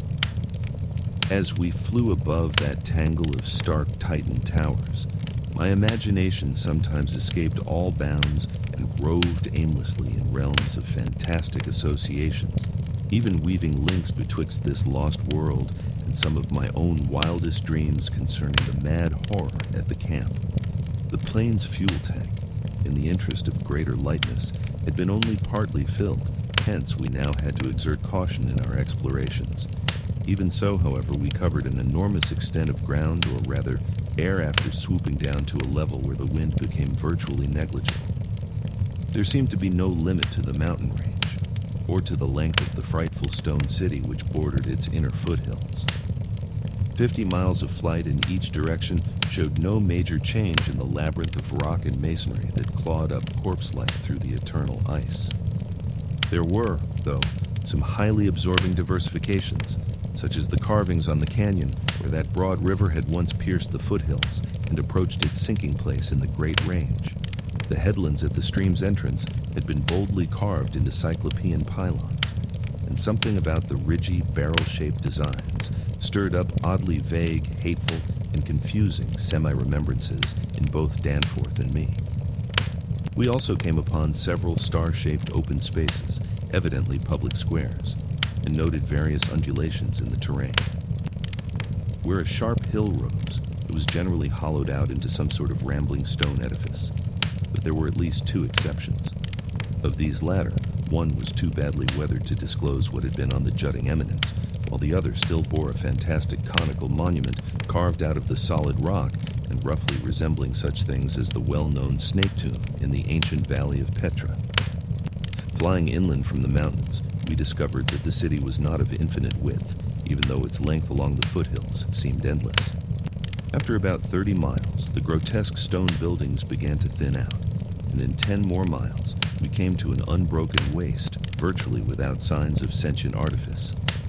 The course of the river beyond the city seemed marked by a broad depressed line, while the land assumed a somewhat greater ruggedness, seeming to slope slightly upward as it receded in the mist-hazed west. So far we had made no landing, yet to leave the plateau without an attempt at entering some of the monstrous structures would have been inconceivable. Accordingly, we decided to find a smooth place on the foothills near our navigable pass, there grounding the plane and preparing to do some exploration on it. Selecting that nearest to the pass, since our next flight would be across the Great Range and back to camp, we succeeded about 12:30 p.m. in coming down on a smooth, hard snowfield, wholly devoid of obstacles, and well adapted to a swift and favorable takeoff later on. It did not seem necessary to protect the plane with a snowbanking for so brief a time, and in so comfortable an absence of high winds at this level. Hence, we merely saw that the landing skis were safely lodged, and that the vital parts of the mechanism were guarded against the cold. For our foot journey, we discarded the heaviest of our flying furs, and took with us a small outfit consisting of pocket compass, hand camera, light provisions, voluminous notebooks and paper, geologist's hammer and chisel, specimen bags, coil of climbing rope, and powerful electric torches with extra batteries. This equipment having been carried in the plane on the chance that we might be able to effect a landing, take ground pictures, make drawings and topographical sketches, and obtain rock specimens from some bare slope, outcropping, or mountain cave. Fortunately, we had a supply of extra paper to tear up, place in a spare specimen bag, and use on the ancient principle of hare and hounds for marking our course in any interior mazes we might be able to penetrate. This had been brought in case we found some cave system with air quiet enough to allow such a rapid and easy method in place of the usual rock-chipping method of trailblazing. Walking cautiously downhill over the crusted snow toward the stupendous stone labyrinth that loomed against the opalescent west, we felt almost as keen a sense of imminent marvels as we had felt on approaching the unfathomed mountain pass 4 hours previously. True, we had become visually familiar with the incredible secret concealed by the barrier peaks. Yet the prospect of actually entering primordial walls reared by conscious beings perhaps millions of years ago, before any known race of men could have existed, was nonetheless awesome and potentially terrible in its implications of cosmic abnormality. Though the thinness of the air at this prodigious altitude made exertion somewhat more difficult than usual, both Danforth and I found ourselves bearing up very well, and felt equal to almost any task which might fall to our lot. It took only a few steps to bring us to a shapeless ruin worn level with the snow, while 10 or 15 rods farther on there was a huge roofless rampart still complete in its gigantic, 5-pointed outline and rising to an irregular height of 10 or 11 feet. For this latter we headed, and when at last we were able actually to touch its weathered cyclopean blocks, we felt that we had established an unprecedented and almost blasphemous link with forgotten aeons normally closed to our species.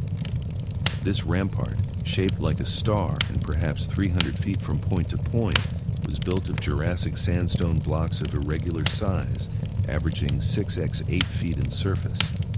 There was a row of arched loopholes or windows about 4 feet wide and 5 feet high, spaced quite symmetrically along the points of the star and at its inner angles, and with the bottoms about 4 feet from the glaciated surface.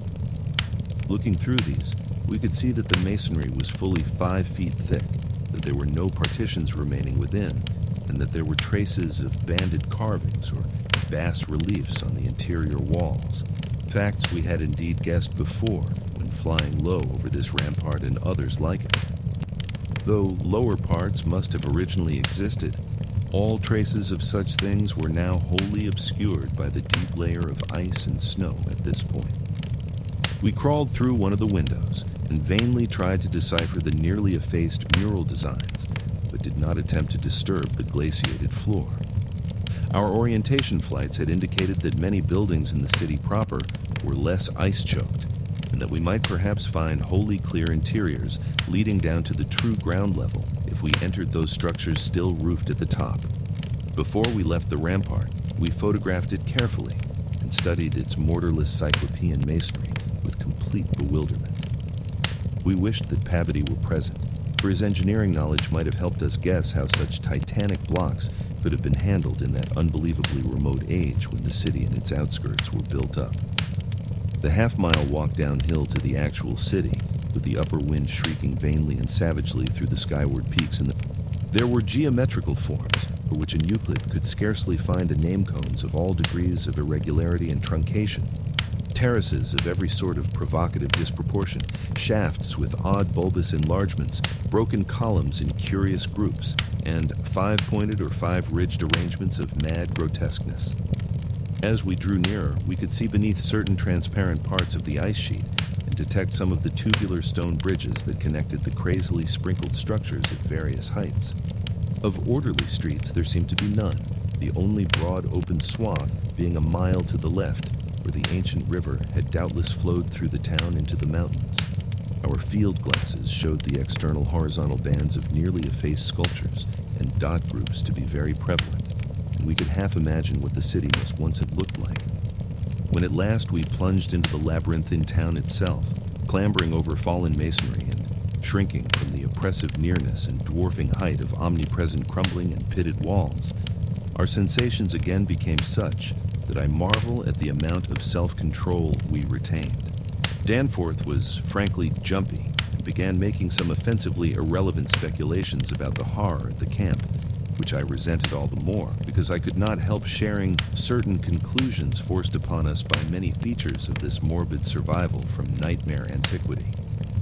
The speculations worked on his imagination, too, for in one place, where a debris-littered alley turned a sharp corner, he insisted that he saw faint traces of ground markings which he did not like, whilst elsewhere he stopped to listen to a subtle imaginary sound from some undefined point. A muffled musical piping, he said, not unlike that of the wind in the mountain caves, yet somehow disturbingly different. The ceaseless five-pointedness of the surrounding architecture and of the few distinguishable mural arabesques had a dimly sinister suggestion. As we proceeded through this maze of stone-shadowed twilight, we stopped at all available apertures to study interiors and investigate entrance possibilities. Some were above our reach, whilst others led only into ice-choked ruins, as unroofed and barren as the rampart on the hill. One, though spacious and inviting, opened on a seemingly bottomless abyss without visible means of descent. Now and then we had a chance to study the petrified wood of a surviving shutter and were impressed by the fabulous antiquity implied in the still discernible grain. These things had come from Mesozoic gymnosperms and conifers, especially Cretaceous cycads, and from fan palms and early angiosperms of plainly tertiary date. Nothing definitely later than the Pliocene could be discovered. In the placing of these shutters whose edges showed the former presence of queer and long-vanished hinges, usage seemed to be varied, some being on the outer and some on the inner side of the deep embrasures. They seemed to have become wedged in place, thus surviving the rusting of their former and probably metallic fixtures and fastenings. After a time, we came across a row of windows, and the bulges of a colossal five-ridged cone of undamaged apex which led into a vast, well-preserved room with stone flooring. But these were too high in the room to permit of descent without a rope. We had a rope with us but did not wish to bother with this 20-foot drop unless obliged to, especially in this thin plateau air where great demands were made upon the heart action. This enormous room was probably a hall or a concourse of some sort, and our electric torches showed bold, distinct, and potentially startling sculptures arranged round the walls in broad, horizontal bands, separated by equally broad strips of conventional arabesques. We took careful note of this spot, planning to enter here unless a more easily gained interior were encountered. Finally, though, we did encounter exactly the opening we wished, an archway about 6 feet wide and 10 feet high, marking the former end of an aerial bridge which had spanned an alley about 5 feet above the present level of glaciation. These archways, of course, were flush with upper-story floors, and in this case, one of the floors still existed. The building thus accessible was a series of rectangular terraces on our left facing westward. That across the alley, where the other archway yawned, was a decrepit cylinder with no windows, and with a curious bulge about 10 feet above the aperture. It was totally dark inside, and the archway seemed to open on a well of illimitable emptiness. Heaped debris made the entrance to the vast left-hand building doubly easy. Yet for a moment, we hesitated before taking advantage of the long-wished chance. For though we had penetrated into this tangle of archaic mystery, it required fresh resolution to carry us actually inside a complete and surviving building of a fabulous elder world whose nature was becoming more and more hideously plain to us. In the end, however, we made the plunge, and scrambled up over the rubble into the gaping embrasure. The floor beyond was of great slate slabs and seemed to form the outlet of a long, high corridor with sculptured walls. Observing the many inner archways which led off from it, and realizing the probable complexity of the nest of apartments within, we decided that we must begin our system of hare and hound trailblazing. Hitherto, our compasses, together with frequent glimpses of the vast mountain range between the towers in our rear, had been enough to prevent our losing our way. But from now on, the artificial substitute would be necessary. Accordingly, we reduced our extra paper to shreds of suitable size, placed these in a bag to be carried by Danforth, and prepared to use them as economically as safety would allow. This method would probably gain us immunity from straying, since there did not appear to be any strong air currents inside the primordial masonry.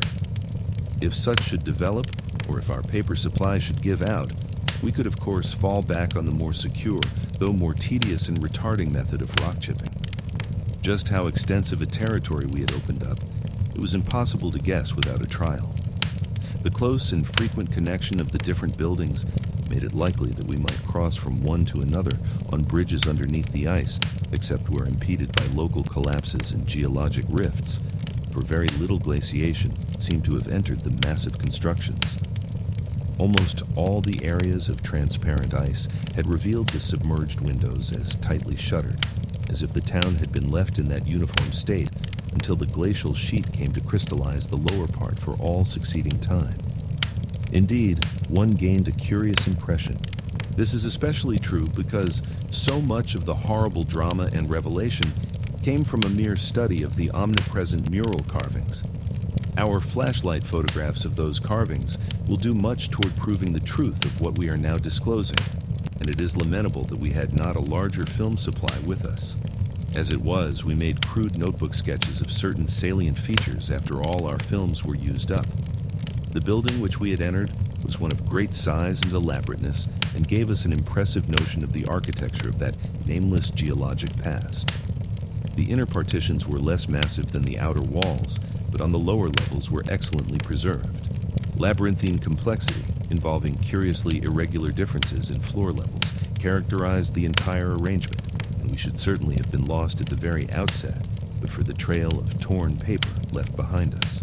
We decided to explore the more decrepit upper parts first of all, hence climbed aloft in the maze for a distance of some 100 feet to where the topmost tier of chambers yawned snowily, and the cyclopean massiveness and giganticism of everything about us became curiously oppressive, and there was something vaguely but deeply unhuman in all the contours, dimensions, proportions, decorations, and constructional nuances of the blasphemously archaic stonework. We soon realized from what the carvings revealed that this monstrous city was many million years old. We cannot yet explain the engineering principles used in the anomalous balancing and adjustment of the vast rock masses, though the function of the arch was clearly much relied on. The rooms we visited were wholly bare of all portable contents, a circumstance which sustained our belief in the city's deliberate desertion. The prime decorative feature was the almost universal system of mural sculpture, which tended to run in continuous horizontal bands 3 feet wide and arranged. The pictorial bands followed a highly formalized tradition and involved a peculiar treatment of perspective, but had an artistic force that moved us profoundly, notwithstanding the intervening gulf of vast geologic periods. Their method of design hinged on a singular juxtaposition of the cross-section with the two-dimensional silhouette, and embodied an analytical psychology beyond that of any known race of antiquity. It is useless to try to compare this art with any represented in our museums. Those who see our photographs will probably find its closest analog in certain grotesque conceptions of the most daring futurists. The arabesque tracery consisted altogether of depressed lines, whose depth on unweathered walls varied from 1 to 2 inches. When cartouches with dot groups appeared, evidently as inscriptions in some unknown and primordial language, the alphabet, the depression of the smooth surface was perhaps 1.5 inches, and of the dots perhaps 1/2 inch more. The pictorial bands were in countersunk low relief, their background being depressed. Certain touches here and there gave vague hints of latent symbols and stimuli, which another mental and emotional background, and a fuller or different sensory equipment might have made of profound and poignant significance to us. The subject matter of the sculptures obviously came from the life of the vanished epoch of their creation and contained a large proportion of evident history. It is this abnormal historic mindedness of the primal race, a chance circumstance operating, through coincidence, miraculously in our favor, which made the carvings so awesomely informative to us, and which caused us to place their photography and transcription above all other considerations. In certain rooms, the dominant arrangement was varied by the presence of maps, astronomical charts, and other scientific designs on an enlarged scale. these things giving a naive and terrible corroboration to what we gathered from the pictorial friezes and dados. In hinting at what the whole revealed, I can only hope that my account will not arouse a curiosity greater than sane caution on the part of those who believe me at all. Other apertures were undoubtedly connected with bygone mechanical facilities, heating, lighting, and the like. Of a sort suggested in many of the carvings, ceilings tended to be plain, but had sometimes been inlaid with green soapstone or other tiles, mostly fallen now. Floors were also paved with such tiles, though plain stonework predominated. As I have said, all furniture and other movables were absent, but the sculptures gave a clear idea of the strange devices which had once filled these tomb-like echoing rooms. Above the glacial sheet, the floors were generally thick with detritus, litter, and debris, but farther down this condition decreased. In some of the lower chambers and corridors, there was little more than gritty dust or ancient incrustations, while occasional areas had an uncanny air of newly swept immaculateness. Of course, where rifts or collapses had occurred, the moment we came upon a perfect section of carving where no ambiguity of interpretation could exist, it took only a brief study to give us the hideous truth, a truth which it would be naive to claim Danforth and I had not independently suspected before, though we had carefully refrained from even hinting it to each other. There could now be no further merciful doubt about the nature of the beings which had built and inhabited this monstrous dead city millions of years ago, when man's ancestors were primitive archaic mammals and vast dinosaurs roamed the tropical steppes of Europe and Asia. We had previously clung to a desperate alternative and insisted, each to himself, that the omnipresence of the five-pointed motif meant only some cultural or religious exaltation of the Archean natural object, which had so patently embodied the quality of five-pointedness, as that they were the makers and enslavers of that life, and above all doubt the originals of the fiendish elder myths which things like the Narcotic manuscripts in the Necronomicon affrightedly hint about. They were the great old ones that had filtered down from the stars when Earth was young, the beings whose substance an alien evolution had shaped, and whose powers were such as this planet had never bred. And to think that only the day before, Danforth and I had actually looked upon fragments of their millennially fossilized substance, and that poor Lake and his party had seen their complete outlines. It is, of course, impossible for me to relate in proper order the stages by which we picked up what we know of that monstrous chapter of pre-human life. After the first shock of the certain revelation, we had to pause a while to recuperate, and it was fully 3 o'clock before we got started on our actual tour of systematic research. The sculptures in the building we entered were of relatively late date, perhaps 2 million years ago, as checked up by geological, biological, and astronomical features, and embodied an art which would be called decadent in comparison with that of specimens we found in older buildings after crossing bridges under the glacial sheet. One edifice hewn from the solid rock seemed to go back 40 or possibly even 50 million years to the lower Eocene or Upper Cretaceous, and contained bas-reliefs of an artistry surpassing anything else, with one tremendous exception that we encountered. That was, we have since agreed, the oldest domestic structure we traversed. Were it not for the support of those flashlights soon to be made public, I would refrain from telling what I found and inferred, lest I be confined as a madman. Of course, the infinitely early parts of the patchwork tale, representing the pre-terrestrial life of the star-headed beings on other planets and in other galaxies and in other universes, can readily be interpreted as the fantastic mythology of those beings themselves. Yet, such parts sometimes involved designs and diagrams so uncannily close to the latest findings of mathematics and astrophysics that I scarcely know what to think. Let others judge when they see the photographs I shall publish. Naturally, no one set of carvings which we encountered told more than a fraction of any connected story, nor did we even begin to come upon the various stages of that story in their proper order. Some of the vast rooms were independent units so far as their designs were concerned, whilst in other cases, a continuous chronicle would be carried through a series of rooms and corridors. The best of the maps and diagrams were on the walls of a frightful abyss below even the ancient ground level. A cavern, perhaps 200 feet square and 60 feet high, which had almost undoubtedly been an educational center of some. It may be the effect of this later study, the revived memories and vague impressions acting in conjunction with his general sensitiveness, and with that final supposed horror glimpse whose essence he will not reveal even to me, which has been the immediate source of Danforth's present breakdown.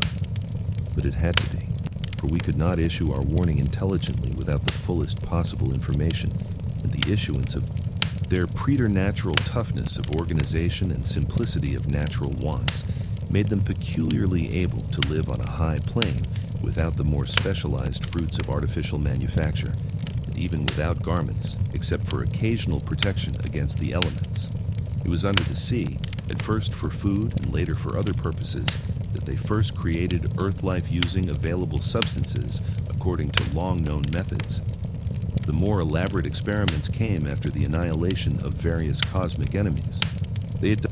As we studied the architecture of all these sculptured Paleogean cities, including that whose aeon-dead corridors we were even then traversing, we were impressed by a curious coincidence which we have not yet tried to explain, even to ourselves. The tops of the buildings, which in the actual city around us had of course been weathered into shapeless ruins ages ago, were clearly displayed in the bas-reliefs, and showed Occasionally they accomplished long swoops with the auxiliary use of 2 or more sets of their fan-like folding wings. On land, they locally used the pseudo-feet, but now and then flew to great heights or over long distances with their wings. The many slender tentacles into which the crinoid arms branched were infinitely delicate, flexible, strong, and accurate in muscular nervous coordination, ensuring the utmost skill and dexterity in all artistic and other manual operations. The toughness of the things was almost incredible. Even the terrific pressures of the deepest sea bottoms appeared powerless to harm them. Very few seemed to die at all except by violence, and their burial places were very limited. The fact that they covered their vertically inhumed dead with 5-pointed inscribed mounds set up thoughts in Danforth and me, which made a fresh pause and recuperation necessary after the sculptures revealed it. The beings multiplied by means of spores-like vegetable pteridophytes, as Lake had suspected, but owing to their prodigious toughness and longevity and consequent lack of replacement needs, they did not encourage the large-scale development of new prothali except when they had new regions to colonize. The young matured swiftly and received an education evidently beyond any standard we can imagine. The prevailing intellectual and aesthetic life was highly evolved and produced a tenaciously enduring set of customs and institutions, which I shall describe more fully in my coming monograph. These varied slightly according to sea or land residents, but had the same foundations and essentials. Though able, like vegetables, to derive nourishment from inorganic substances, they vastly preferred organic and especially animal food. They ate uncooked marine life under the sea, but cooked their viands on land. They hunted game and raised meat herds, slaughtering with sharp weapons whose odd marks on certain fossil bones our expedition had noted. They resisted all ordinary temperatures marvelously, and in their natural state could live in water down to freezing. When the great chill of the Pleistocene drew on, however, nearly 1 million years ago, the land dwellers had to resort to special measures, including artificial heating, until at last the deadly cold appears to have driven them back into the sea. For their prehistoric flights through cosmic space, legend said, they had absorbed certain chemicals and became almost independent of eating, breathing, or heat conditions. But by the time of the Great Cold, they had lost track of the method. In any case, they could not have prolonged the artificial. Mining and a limited amount of manufacturing were also practiced. Travel was very frequent, but permanent migration seemed relatively rare except for the vast colonizing movements by which the race expanded. For personal locomotion, no external aid was used, since in land, air, and water movement alike, the old ones seemed to possess excessively vast capacities for speed. Loads, however, were drawn by beasts of burden shoggoths under the sea, and a curious variety of primitive vertebrates in the later years of land existence. These vertebrates, as as well as an infinity of other life forms, animal and vegetable, marine, terrestrial, and aerial, were the products of unguided evolution acting on life cells made by the old ones, but escaping beyond their radius of attention. They had been suffered to develop unchecked because they had not come in conflict with the dominant beings. Bothersome forms, of course, were mechanically exterminated. It interested us to see in some of the very last and most decadent sculptures a shambling primitive mammal, used sometimes for food and sometimes as an amusing buffoon by the land dwellers, whose vaguely simian and human foreshadowings were unmistakable. In the building of land cities, the huge stone blocks of the high towers were generally lifted by vast winged pterodactyls of a species heretofore unknown to paleontology. The persistence with which the old ones survived various geologic changes and convulsions of the Earth's crust was little short of miraculous. Though few or none of their first cities seem to have remained beyond the Archean age, there was no interruption in their civilization or in the transmission of their records. Their original place of advent to the planet was the Antarctic Ocean, and it is likely that they came not long after the matter forming the moon was wrenched from the neighboring South Pacific. According to one of the sculptured maps, the whole globe was then underwater, with stone cities scattered farther and farther from the Antarctic as aeons passed. Another map shows a vast bulk of dry land around the South Pole, where it is evident that some of the beings made experimental settlements, though their main centers were transferred to the nearest sea bottom. Later maps, which display this landmass as cracking and drifting, and sending certain detached parts northward, uphold in a striking way the theories of continental drift lately advanced by Taylor, Wegener, and Joly. With the upheaval of new at a rather later age, their cities dotted all the land and water areas of the globe. Hence the recommendation in my coming monograph that some archaeologists make systematic borings with Peabody's type of apparatus in certain widely separated regions. The steady trend down the ages was from water to land, a movement encouraged by the rise of new land masses, though the ocean was never wholly deserted. Another cause of the landward movement was the new difficulty in breeding, and they seem to have become peculiarly intractable toward the middle of the Permian Age, perhaps 150 million years ago, when a veritable war of resubjugation was waged upon them by the marine old ones. Pictures of this war and of the headless, slime-coated fashion in which the Shoggoths typically left their slain victims held a marvelously fearsome quality despite the intervening abyss of untold ages. The old ones had used curious weapons of molecular disturbance against the rebel entities, and in the end had achieved a complete victory. Thereafter, the sculptures showed a period in which Shoggoths were tamed and broken by armed old ones, as the wild horses. It was curious to note from the pictured battles that both the Cthulhu spawn and the Migo seem to have been composed of matter more widely different from that which we know than was the substance of the old ones. They were able to undergo transformations and reintegrations impossible for their adversaries, and seem therefore to have originally come from even remoter gulfs of cosmic space. The old ones, but for their abnormal toughness and peculiar vital properties, were strictly material, and must have had their absolute origin within the known space-time continuum, whereas the first sources of the other beings can only be guessed at with bated breath. All this, of course, assuming that the non-terrestrial linkages and the anomalies ascribed to the invading foes are not pure mythology.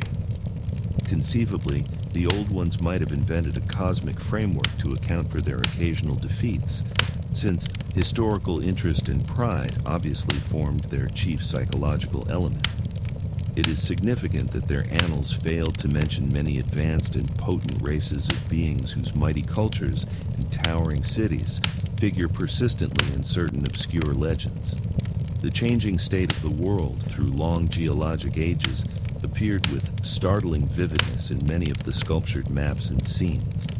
In certain cases, existing science will require revision, while in other cases, its bold deductions are magnificently confirmed. As I have said, the hypothesis of Taylor, Wegener, and Joly that all the continents are fragments of an original Antarctic landmass which cracked from centrifugal force and drifted apart over a technically viscous lower surface, an hypothesis suggested by such things as the complementary outlines of Africa and South America, and the way the great mountain chains are rolled and shoved up, receives striking support from this uncanny source.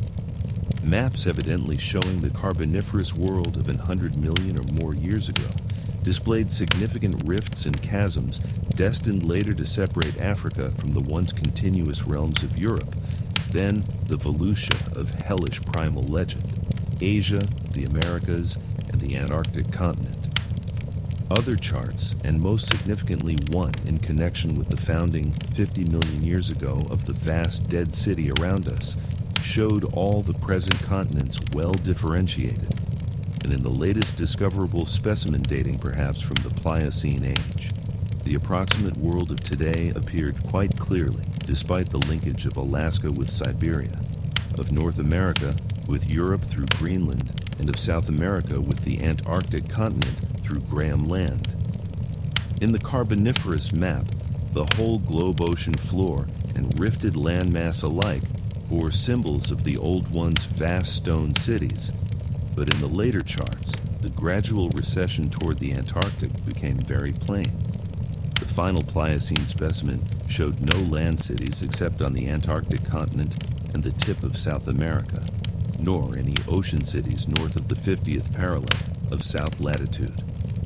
Knowledge and interest in the northern world, save for a study of coastlines probably made during long exploration flights on those fan-like membranous wings, had evidently declined to zero among the old ones.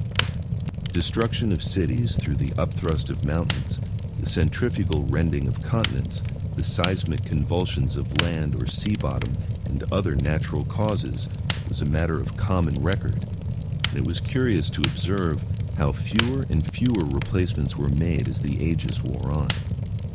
The vast, dead megalopolis that yawned around us seemed to be the last general center of the race, built early in the Cretaceous age after a titanic earth buckling had obliterated a still vaster predecessor not far distant. It appeared that this general region was the most sacred spot of all, where reputedly the first old ones had settled on a primal sea bottom. In the new city, many of whose features we could recognize in the sculptures, but which stretched fully 100 miles along the mountain range in each direction, beyond the farthest limits of our aerial survey. There were reputed to be preserved certain sacred stones forming part of the first sea-bottom city, which were thrust up to light after long epochs in the course of the general crumpling of strata. Faith. Naturally, Danforth and I studied with a special interest and a peculiarly personal sense of awe longitude 115, with its concave side toward our camp and its seaward end in the region of that long ice-locked coast whose hills were glimpsed by Wilkes and Mawson at the Antarctic Circle. Yet even more monstrous exaggerations of nature seemed disturbingly close at hand. I have said that these peaks are higher than the Himalayas, but the sculptures forbid me to say that they are Earth's highest. That grim honor is beyond doubt reserved for something which half the sculptures hesitated to record at all, whilst others approached it with obvious repugnance and trepidation. It seems that there was one part of the ancient land, the first part. No human eye had ever seen them, and as I studied the emotions conveyed in the carvings, I prayed that none ever might. There are protecting hills along the coast beyond them, Queen Mary and Kaiser Wilhelm lands, and I thank heaven no one has been able to land and climb those hills. I'm not as skeptical about old tales and fears as I used to be, and I do not laugh now at the pre-human sculptor's notion that lightning paused meaningfully now and then at each of the brooding crests, and that an unexplained glow shone from one of those terrible pinnacles all through the long polar night. There may be a very real and very monstrous meaning in the old pinnacle. Little by little it had eaten away the limestone hill base at its turning, till at last its sapping currents reached the caverns of the groundwaters and joined with them in digging a deeper abyss. Finally, its whole bulk emptied into the hollow hills and left the old bed toward the ocean dry. Much of the later city as we now found it had been built over that former bed. The old ones, understanding what had happened and exercising their always keen artistic sense, had carved into ornate pylons those headlands of the foothills where the great stream began its descent into eternal darkness. This river, once crossed by scores of noble stone bridges, was plainly the one whose extinct course we had seen in our aeroplane survey. Its position in different carvings of the city helped us to orient ourselves to the scene as it had been at various stages of the region's age-long, aeon-dead history, so that we were able to sketch a hasty but careful map of the salient features, squares, important buildings, and the like, for guidance in further explorations. We could soon reconstruct in fancy the whole stupendous thing as it was 1,000,000 or 10,000,000 or 50,000,000 years ago, for the sculptures told us exactly what the buildings and mountains and squares and suburbs and landscape setting and luxuriant tertiary vegetation had looked like. It must have had a marvelous and mystic beauty, and as I thought of it, I almost forgot the clammy sense of sinister oppression with which the city's inhuman age and massiveness and deadness and remoteness and glacial twilight had choked and weighed on my spirit. Yet according to certain carvings, the denizens of that city had themselves known the clutch of oppressive terror, for there was a somber and recurrent type of scene in which the old ones were shown in the act of recoiling affrightedly from some object never allowed to appear in the design, found in the great river, and indicated as having been washed down through waving, vine-draped cycad forests from those horrible westward mountains. It was only in the one late-built house with the decadent carvings that we obtained any foreshadowing of the final calamity leading to the city's desertion. Undoubtedly, there must have been many sculptures of the same age elsewhere, even allowing for the slackened energies and aspirations of a stressful and uncertain period. Indeed, very certain evidence of the existence of others came to us shortly afterward. But this was the first and only set we directly encountered. We meant to look farther later on, but as I have said, immediate conditions dictated another present objective. There would, though, have been a limit, for after all hope of a long future occupancy of the place had perished among the old ones, there could not but have been a complete cessation of mural decoration. The ultimate blow, of course, was the coming of the great cold, which once held most of the earth in thrall, and which has never departed from the ill-fated poles, the great cold that, at the world's other extremity, put an end to the fabled lands of Lomar and Hyperborea. Just when this tendency began in the Antarctic, it would be hard to say in terms of exact years. Nowadays, we set the beginning of the general glacial periods at a distance of about 500,000 years from the present, but at the poles, the terrible scourge must have commenced much earlier. All quantitative estimates are partly guesswork, but it is quite likely that the decadent sculptures were made considerably less than 1,000,000 years ago, and that the actual desertion of the city was complete long before the conventional opening of the Pleistocene 500,000 years ago, as reckoned in terms of the Earth's whole surface. In the decadent sculptures, there were signs of thinner vegetation everywhere, and of a decreased country life on the part of the old ones. Heating devices were shown in the houses, and winter travelers were represented as muffled in protective fabrics. Then, we saw a series of cartouches, the continuous band arrangement being frequently interrupted in these late carvings, depicting a constantly growing migration to the nearest refugees of greater warmth. Some fleeing to cities under the sea off the faraway coast, and some clambering down through networks of limestone caverns in the hollow hills to the neighboring black abyss of subterranean waters. In the end, it seems to have been the neighboring abyss which received the greatest colonization. This was partly due, no doubt, to the traditional sacredness of this especial region, but may have been more conclusively determined by the opportunities it gave for continuing the use of the great temples on the honeycombed mountains, and for retaining the vast land city as a place of summer residence and base of communication with various minds. The linkage of old and new abodes was made more effective by means of several gratings and improvements along the connecting routes, including the chiseling of numerous direct tunnels from the ancient metropolis to the black abyss, sharply down-pointing tunnels whose mouths we carefully drew, according to our most thoughtful estimates, on the guide map we were compiling. It was obvious that at least 2 of these tunnels lay within a reasonable exploring distance of where we were, both being on the mountainward edge of the city, one less than a quarter mile toward the ancient river course, and the other perhaps twice that distance in the opposite direction. The abyss, it seems, had shelving shores of dry land at certain places, but the old ones built their new city underwater, no doubt because of its greater certainty of uniform warmth. The depth of the hidden sea appears to have been very great, so that the Earth's internal heat could ensure its habitability for an indefinite period. The beings seem to have had no trouble in adapting themselves to part-time, and eventually, of course, whole-time residence underwater, since they had never allowed their gill systems to atrophy. There were many sculptures which showed how they had always frequently visited their submarine kinsfolk elsewhere, and how they had habitually bathed on the deep bottom of their great river. The darkness of inner Earth could likewise have been no deterrent to a race accustomed to long Antarctic nights. Decadent though their style undoubtedly was, these latest carvings had a truly epic quality where they told of the building of the new city in the cavern sea. The old ones had gone about it scientifically, quarrying insoluble rocks from the heart of the honeycombed mountains and employing expert workers from the nearest submarine city to perform the construction according to the best methods. These workers brought with them all that was necessary to establish the new venture Shoggoth tissue from which to breed stone lifters and subsequent beasts of burden for the cavern city, and other protoplasmic matter to mold into phosphorescent organisms for lighting purposes.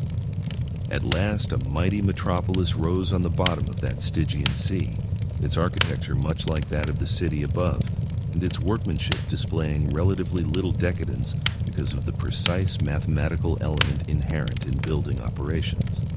The newly bred Shoggoths grew to enormous size and singular intelligence, and were represented as taking and executing orders with marvelous quickness. They seemed to converse with the old ones by mimicking their voices, a sort of musical piping over a wide range, if poor Lake's dissection had indicated a right, and to work more from spoken commands than from hypnotic suggestions as in earlier times. They were, however, kept in admirable control. The phosphorescent organisms supplied light with vast effectiveness, and doubtless atoned for the loss of the familiar polar auroras of the outer world night. Art and decoration were pursued, though of course with a certain decadence. The old ones seemed to realize this falling off themselves, and in many cases anticipated the policy of Constantine the Great by transplanting especially fine blocks of ancient carving from their land city, just as the emperor, in a similar age of decline, stripped Greece and Asia of their finest art to give his new Byzantine capital greater splendors than its own people could create. That the transfer of sculptured blocks had not been more extensive was doubtless owing to the fact that the land city was not at first wholly abandoned. By the time total abandonment did occur, and it surely must have occurred before the polar Pleistocene was far advanced, the old ones had perhaps become satisfied with their decadent art, or had ceased to recognize the superior merit of the older carvings. At any rate, the eon-silent ruins around us had certainly undergone no wholesale sculptural denudation, though all the best separate statues, like other movables, had been taken away. The decadent cartouches and dados telling this story were, as I have said, the latest we could find in our limited search.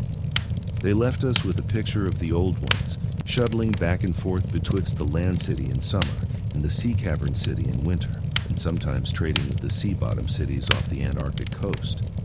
By this time, the ultimate doom of the land city must have been recognized, for the sculptures showed many signs of the cold's malign encroachments. Vegetation was declining, and the terrible snows of the winter no longer melted completely, even in midsummer. The saurian livestock were nearly all dead, and the mammals were standing it none too well.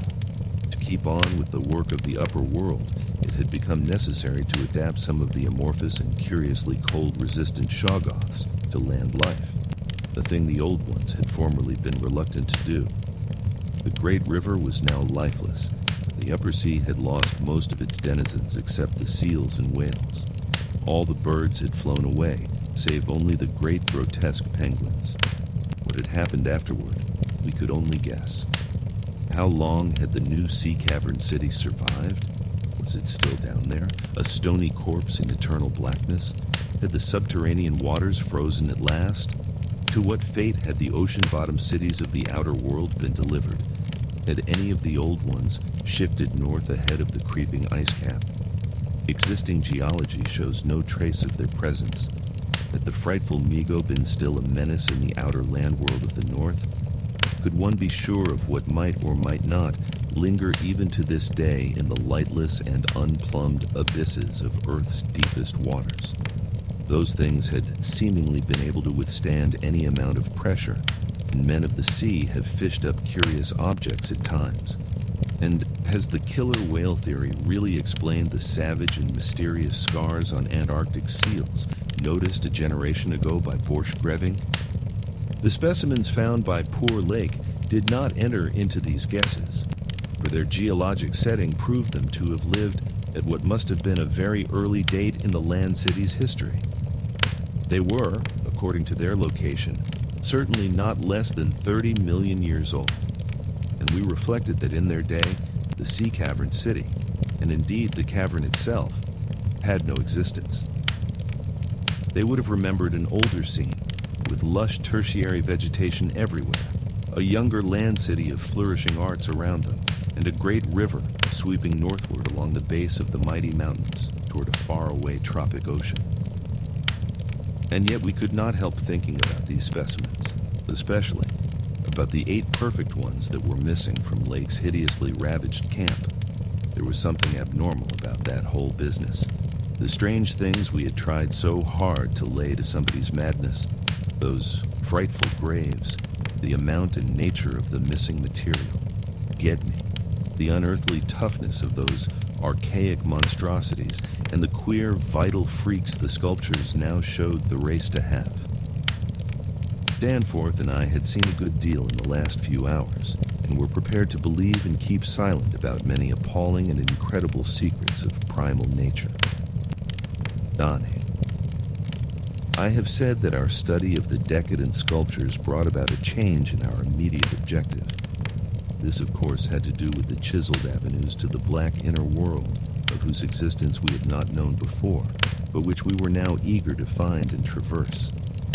From the evident scale of the carvings, we deduced that a steeply descending walk of about a mile through either of the neighboring tunnels would bring us to the brink of the dizzy, sunless cliffs above the great abyss, down whose side adequate paths, improved by the old ones, led to the rocky shore of the hidden and nighted ocean. To behold this fabulous gulf in stark reality was a lure which seemed impossible of resistance once we knew of the thing. Yet we realized we must begin the quest at once if we expected to include it on our present flight. It was now 8 p.m. We had not enough battery replacements to let our torches burn on forever.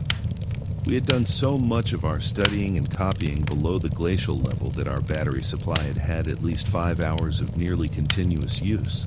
And despite the special dry cell formula would obviously be good for only about 4 more, though, by keeping one torch unused, except for especially interesting or difficult places, we might manage to eke out a safe margin beyond that. It would not do to be without a light in these Cyclopean catacombs. Hence, in order to make the abyss trip, we must give up all further mural deciphering. Of course, we intended to revisit the place for days and perhaps weeks of intensive study, photography curiosity having long ago got the better of horror. But just now, we must hasten. Our supply of trailblazing paper was far from unlimited, and we were reluctant to sacrifice spare notebooks or sketching paper to augment it. But we did let one large notebook go. If worst came to worst, we could resort to rock chipping, and of course it would be possible, even in case of really lost direction, to work up to full daylight by one channel or another, if granted sufficient time for plentiful trial and error. So at last, we set off eagerly in the indicated direction of the nearest tunnel.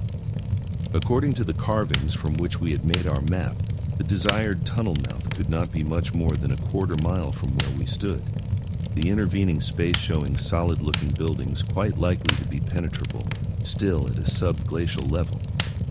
The opening itself would be in the basement, and the angle nearest the foothills of a vast five-pointed structure of evidently public and perhaps ceremonial nature, which we tried to identify from our aerial survey of the ruins.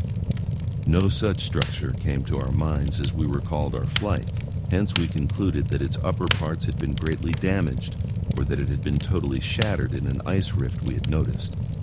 In the latter case, the tunnel would probably turn out to be choked, so that we would have to try the next nearest one, the one less than a mile to the north. The intervening river course prevented our trying any of the more southerly tunnels on this trip, and indeed, if both of the neighboring ones were choked, it was doubtful whether our batteries would warrant an attempt on the next northerly one, about a mile beyond our second choice.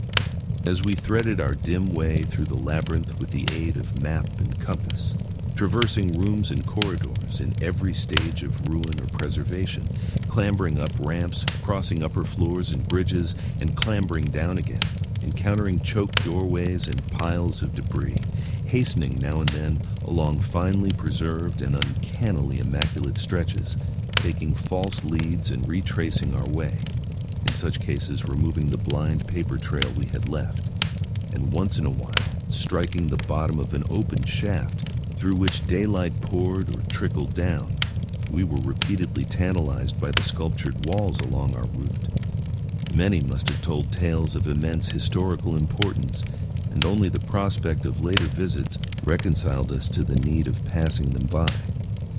As it was, we slowed down once in a while and turned on our second torch. If we had had more films, we would certainly have paused briefly to photograph certain bas-reliefs, but time-consuming hand copying was clearly out of the question.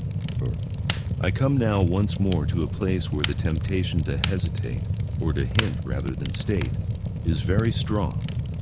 It is necessary, however, to reveal the rest in order to justify my course in discouraging further exploration. We had wormed our way very close to the computed site of the tunnel's mouth. Having crossed a second-story bridge to what seemed plainly the tip of a pointed wall, and descended to a ruinous corridor, especially rich in decadently elaborate and apparently ritualistic sculptures of late workmanship. When, about 8:30 p.m., Danforth's keen young nostrils gave us the first hint of something unusual. If we had had a dog with us, I suppose we would have been warned before. At first, we could not precisely say what was wrong with the formerly crystal pure air, but after a few seconds, our memories reacted only too definitely. Let me try to state the thing without flinching. There was an odor, and that odor was vaguely, subtly, and unmistakably akin to what had nauseated us upon opening the insane grave of the horror poor Lake had dissected. Of course, the revelation was not as clearly cut at the time as it sounds now. There were several conceivable explanations, and we did a good deal of indecisive whispering. Most important of all, we did not retreat without further investigation, for having come this far, we were loath to be balked by anything short of certain disaster. Anyway, what we must have suspected was altogether too wild to believe. Such things did not happen in any normal world. It was probably sheer irrational instinct which made us dim our single torch tempted no longer by the decadent and sinister sculptures that leered menacingly from the oppressive walls, and which softened our progress to a cautious tiptoeing and crawling over the increasingly littered floor and heaps of debris. Danforth's eyes, as well as nose, proved better than mine, for it was likewise he who first noticed the queer aspect of the debris after we had passed many half-choked arches leading to chambers and corridors on the ground level. It did not look quite as it ought after countless thousands of years of desertion, and when we cautiously turned on more light, we saw that a kind of swath seemed to have been lately tracked through it. The irregular nature of the litter precluded any definite marks, but in the smoother places there were suggestions of the dragging of heavy objects. Once we thought there was a hint of parallel tracks, as if of runners. This was what made us pause again. It was during that pause that we caught simultaneously this time the other odor ahead. Paradoxically, it was both a less frightful and a more frightful odor, less frightful intrinsically, but infinitely appalling in this place under the known circumstances, unless of course Gedney, for the odor was the plain and familiar one of common petrol everyday gasoline. Our motivation after that is something I will leave to psychologists. We knew now that some terrible extension of the camp horrors must have crawled into this nighted burial place of the aeons, hence could not doubt any longer the existence of nameless conditions present, or at least recent, just ahead. Yet in the end, we did let sheer burning curiosity or anxiety or auto-hypnotism or vague thoughts of responsibility toward Gedney, or what not drive us on. Danforth whispered again of the print he thought he had seen at the alley turning in the ruins above, and of the faint musical piping, potentially of tremendous significance in the light of Lake's dissection report, despite its close resemblance to the cave-mouth echoes of the windy peaks, which he thought he had shortly afterward half heard from unknown depths below. I, in my turn, whispered of how the camp was left, of what had disappeared, and of how the madness of a lone survivor might have conceived the inconceivable a wild trip across the monstrous mountains and a descent into the unknown primal masonry. But we could not convince each other, or even ourselves, of anything definite. We had turned off all light as we stood still, and vaguely noticed that a trace of deeply filtered upper day kept the blackness from being absolute. Having automatically begun to move ahead, we guided ourselves by occasional flashes from our torch. The disturbed debris formed an impression we could not shake off, and the smell of gasoline grew stronger. More and more ruin met our eyes and hampered our feet, until very soon we saw that the forward way was about to cease. We had been all too correct in our pessimistic guess about that rift glimpsed from the air. Our tunnel quest was a blind one, and we were not even going to be able to reach the basement out of which the abyss-ward aperture opened. The torch, flashing over the grotesquely carven walls of the blocked corridor in which we stood, showed several doorways in various states of obstruction, and from one of them, the gasoline odor, quite submerging that other hint of odor, came with a special distinctness. As we looked more steadily, we saw that beyond a doubt there had been a slight and recent clearing away of debris from that particular opening. Whatever the lurking horror might be, we believed the direct avenue toward it was now plainly manifest. I do not think anyone will wonder that we waited an appreciable time before making any further motion. And yet, when we did venture inside that black arch, our first impression was one of anticlimax. For amidst the littered expanse of that sculptured crypt, a perfect cube with sides of about 20 feet, there remained no recent object of instantly discernible size, so that we looked instinctively, though in vain, for a farther doorway. In another moment, however, Danforth's sharp vision had descried a place where the floor debris had been disturbed, and we turned on both torches full strength. Though what we saw in that light was actually simple and trifling, I am nonetheless reluctant to tell of it because of what it implied. It was a rough leveling of the debris, upon which several small objects lay carelessly scattered, and at one corner of which a considerable amount of gasoline must have been spilled lately enough to leave a strong odor even at this extreme superplateau altitude. In other words, it could not be other than a sort of camp-a-camp made by questing beings who, like us, had been turned back by the unexpectedly choked way to the abyss. Let me be plain. The scattered objects were, so far as substance was concerned, all from Lake's camp, and consisted of tin cans as queerly opened as those we had seen at that ravaged place, many spent matches, 3 illustrated books more or less curiously smudged, an empty ink bottle with its pictorial and instructional carton, a broken fountain pen, some oddly snipped fragments of fur and tent cloth, a used electric battery with circular of directions, a folder that came with our type of tent heater, and a sprinkling of crumpled papers. It was all bad enough, but when we smoothed out the papers and looked at what was on them, we felt we had come to the worst. We had found certain inexplicably blotted papers at the camp which might have prepared us, yet the effect of the sight down there in the pre-human vaults of a nightmare city was almost too much to bear.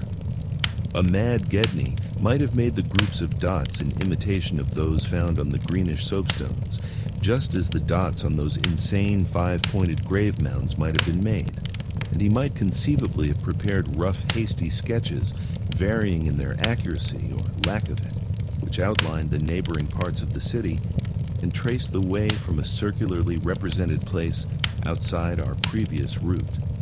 A place we identified as a great cylindrical tower in the carvings and as a vast circular gulf glimpsed in our aerial survey to the present five-pointed structure and the tunnel mouth therein. He might, I repeat, have prepared such sketches, for those before us were quite obviously compiled as our own had been from late sculptures somewhere in the glacial labyrinth, though not from the ones which we had seen and used. But what this art-blind bungler could never have done was to execute those sketches in a strange and assured technique perhaps superior, despite haste and carelessness, to any of the decadent carvings from which they were taken, the characteristic and unmistakable technique of the old ones themselves in the dead city's heyday. There are those who will say, Danforth and I were utterly mad not to flee for our lives after that, since our conclusions were now, notwithstanding their wildness, completely fixed, and of a nature I need not even mention to those who have read my account as far as this. Perhaps we were mad, or have I not said those horrible peaks were mountains of madness? But I think I can detect something of the same spirit, albeit in a less extreme form, in the men who stalk deadly beasts through African jungles to photograph them or study their habits. Half paralyzed with terror though we were, there was nevertheless fanned within us a blazing flame of awe and curiosity which triumphed in the end. Of course, we did not mean to face that, or those which we knew had been there, but we felt that they must be gone by now. They would by this time have found the other neighboring entrance to the abyss, and have passed within to whatever night-black fragments of the past might await them in the ultimate gulf they had never seen. Or if that entrance too was blocked, they would have gone on to the north seeking another. They were, we remembered, partly independent of light. Looking back to that moment, I can scarcely recall just what precise form our new emotions took, just what change of immediate objective it was that so sharpened our sense of expectancy. We certainly did not mean to face what we feared, yet I will not deny that we may have had a lurking unconscious wish to spy certain things from some hidden vantage point. Probably we had not given up our zeal to glimpse the abyss itself, though there was interposed a new goal in the form of that great circular place shown on the crumpled sketches we had found. We had at once recognized it as a monstrous cylindrical tower figuring in the very earliest carvings, but appearing only as a prodigious round aperture from above. Something about the impressiveness of its rendering, even in these hasty diagrams, made us think that its subglacial levels must still form a feature of peculiar importance. Perhaps it embodied architectural marvels as yet unencountered by us. It was certainly of incredible age, according to the sculptures in which it figured, being indeed among the first things built in the city. Its carvings, if preserved, could not but be highly significant. Moreover, it might form a good present link with the upper world, a shorter route than the one we were so carefully blazing, and probably that by which those others had descended. At any rate, the thing we did was to study the terrible sketches, which quite perfectly confirmed our own, and start back over the indicated course to the circular place, the course which our nameless predecessors must have traversed twice before us. The other neighboring gate to the abyss would lie beyond that. I need not speak of our journey, during which we continued to leave an economical trail of paper, for it was precisely the same in kind as that by which we had reached the cul-de-sac, except that it tended to adhere more closely to the ground level and even descend to basement corridors.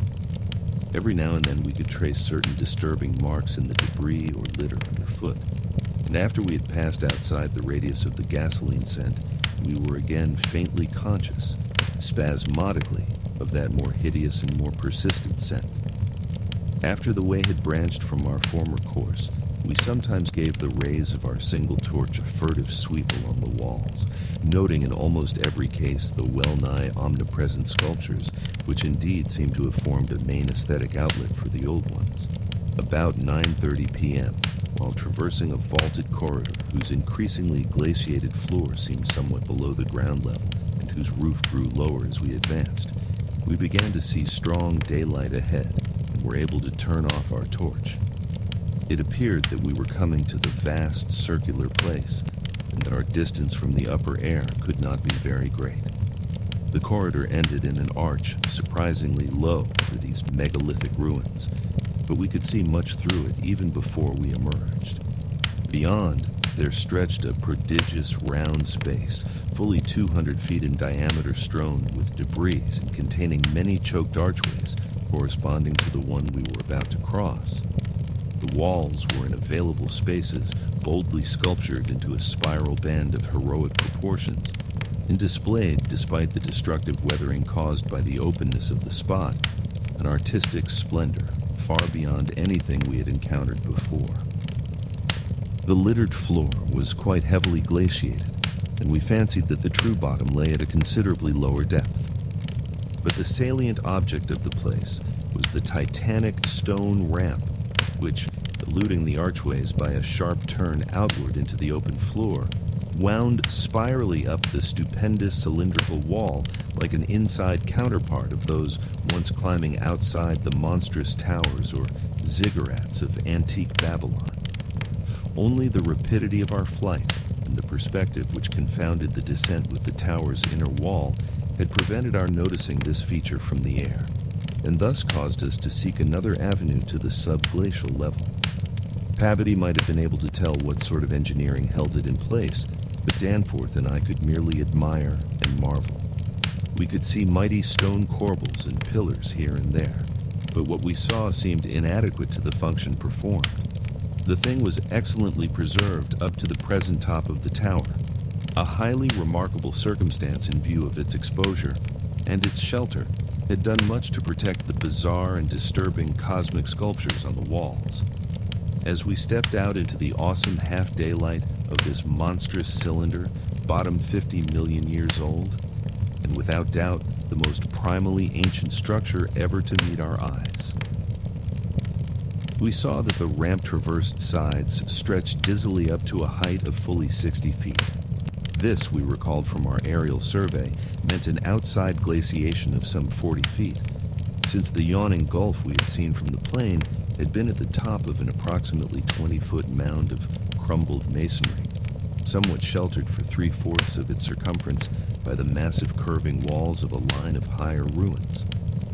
According to the sculptures, the original tower had stood in the center of an immense circular plaza and had been perhaps 500 or 600 feet high, with tiers of horizontal discs near the top and a row of needle-like spires along the upper rim. Most of the masonry had obviously toppled outward rather than inward, a fortunate happening, since otherwise the ramp might have been shattered and the whole interior choked. As it was, the ramp showed sad battering, whilst the choking was such that all the archways at the bottom seemed to have been recently half cleared. It took us only a moment to conclude that this was indeed the route by which those others had descended, and that this would be the logical route for our own ascent, despite the long trail of paper we had left elsewhere. The tower's mouth was no farther from the foothills and our waiting plain than was the great terraced building we had entered, and any further subglacial exploration we might make on this trip would lie in this general region. Oddly, we were still thinking about possible later trips, even after all we had seen and guessed. Then, as we picked our way cautiously over the debris of the great floor, there came a sight which for the time excluded all other matters. It was the neatly huddled array of 3 sledges in that farther angle of the ramp's lower and outward projecting course, which had hitherto been screened from our view. There they were, the 3 sledges missing from Lake's camp, shaken by a hard usage, which must have included forcible dragging along great reaches of snowless masonry and debris, as well as much hand portage over utterly unnavigable places. They were carefully and intelligently packed and strapped, and contained things memorably familiar enough: the gasoline stove, fuel cans, instrument cases, provision tins, tarpaulins obviously bulging with books, and some bulging with less obvious contents. Everything derived from Lake's equipment. After what we had found in that other room, we were in a measure prepared for this encounter. The really great shock came when we stepped over and undid one tarpaulin whose outlines had peculiarly disquieted us. It seems that others, as well as Lake, had been interested in collecting typical specimens, for there were two here, both stiffly frozen, perfectly preserved, patched with adhesive plaster where some wounds around the neck had occurred, and wrapped with patent care to prevent further damage.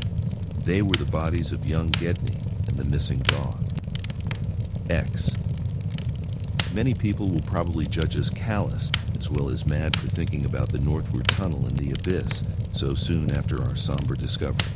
And I am not prepared to say that we would have immediately revived such thoughts, but for a specific circumstance which broke in upon us and set up a whole new train of speculations.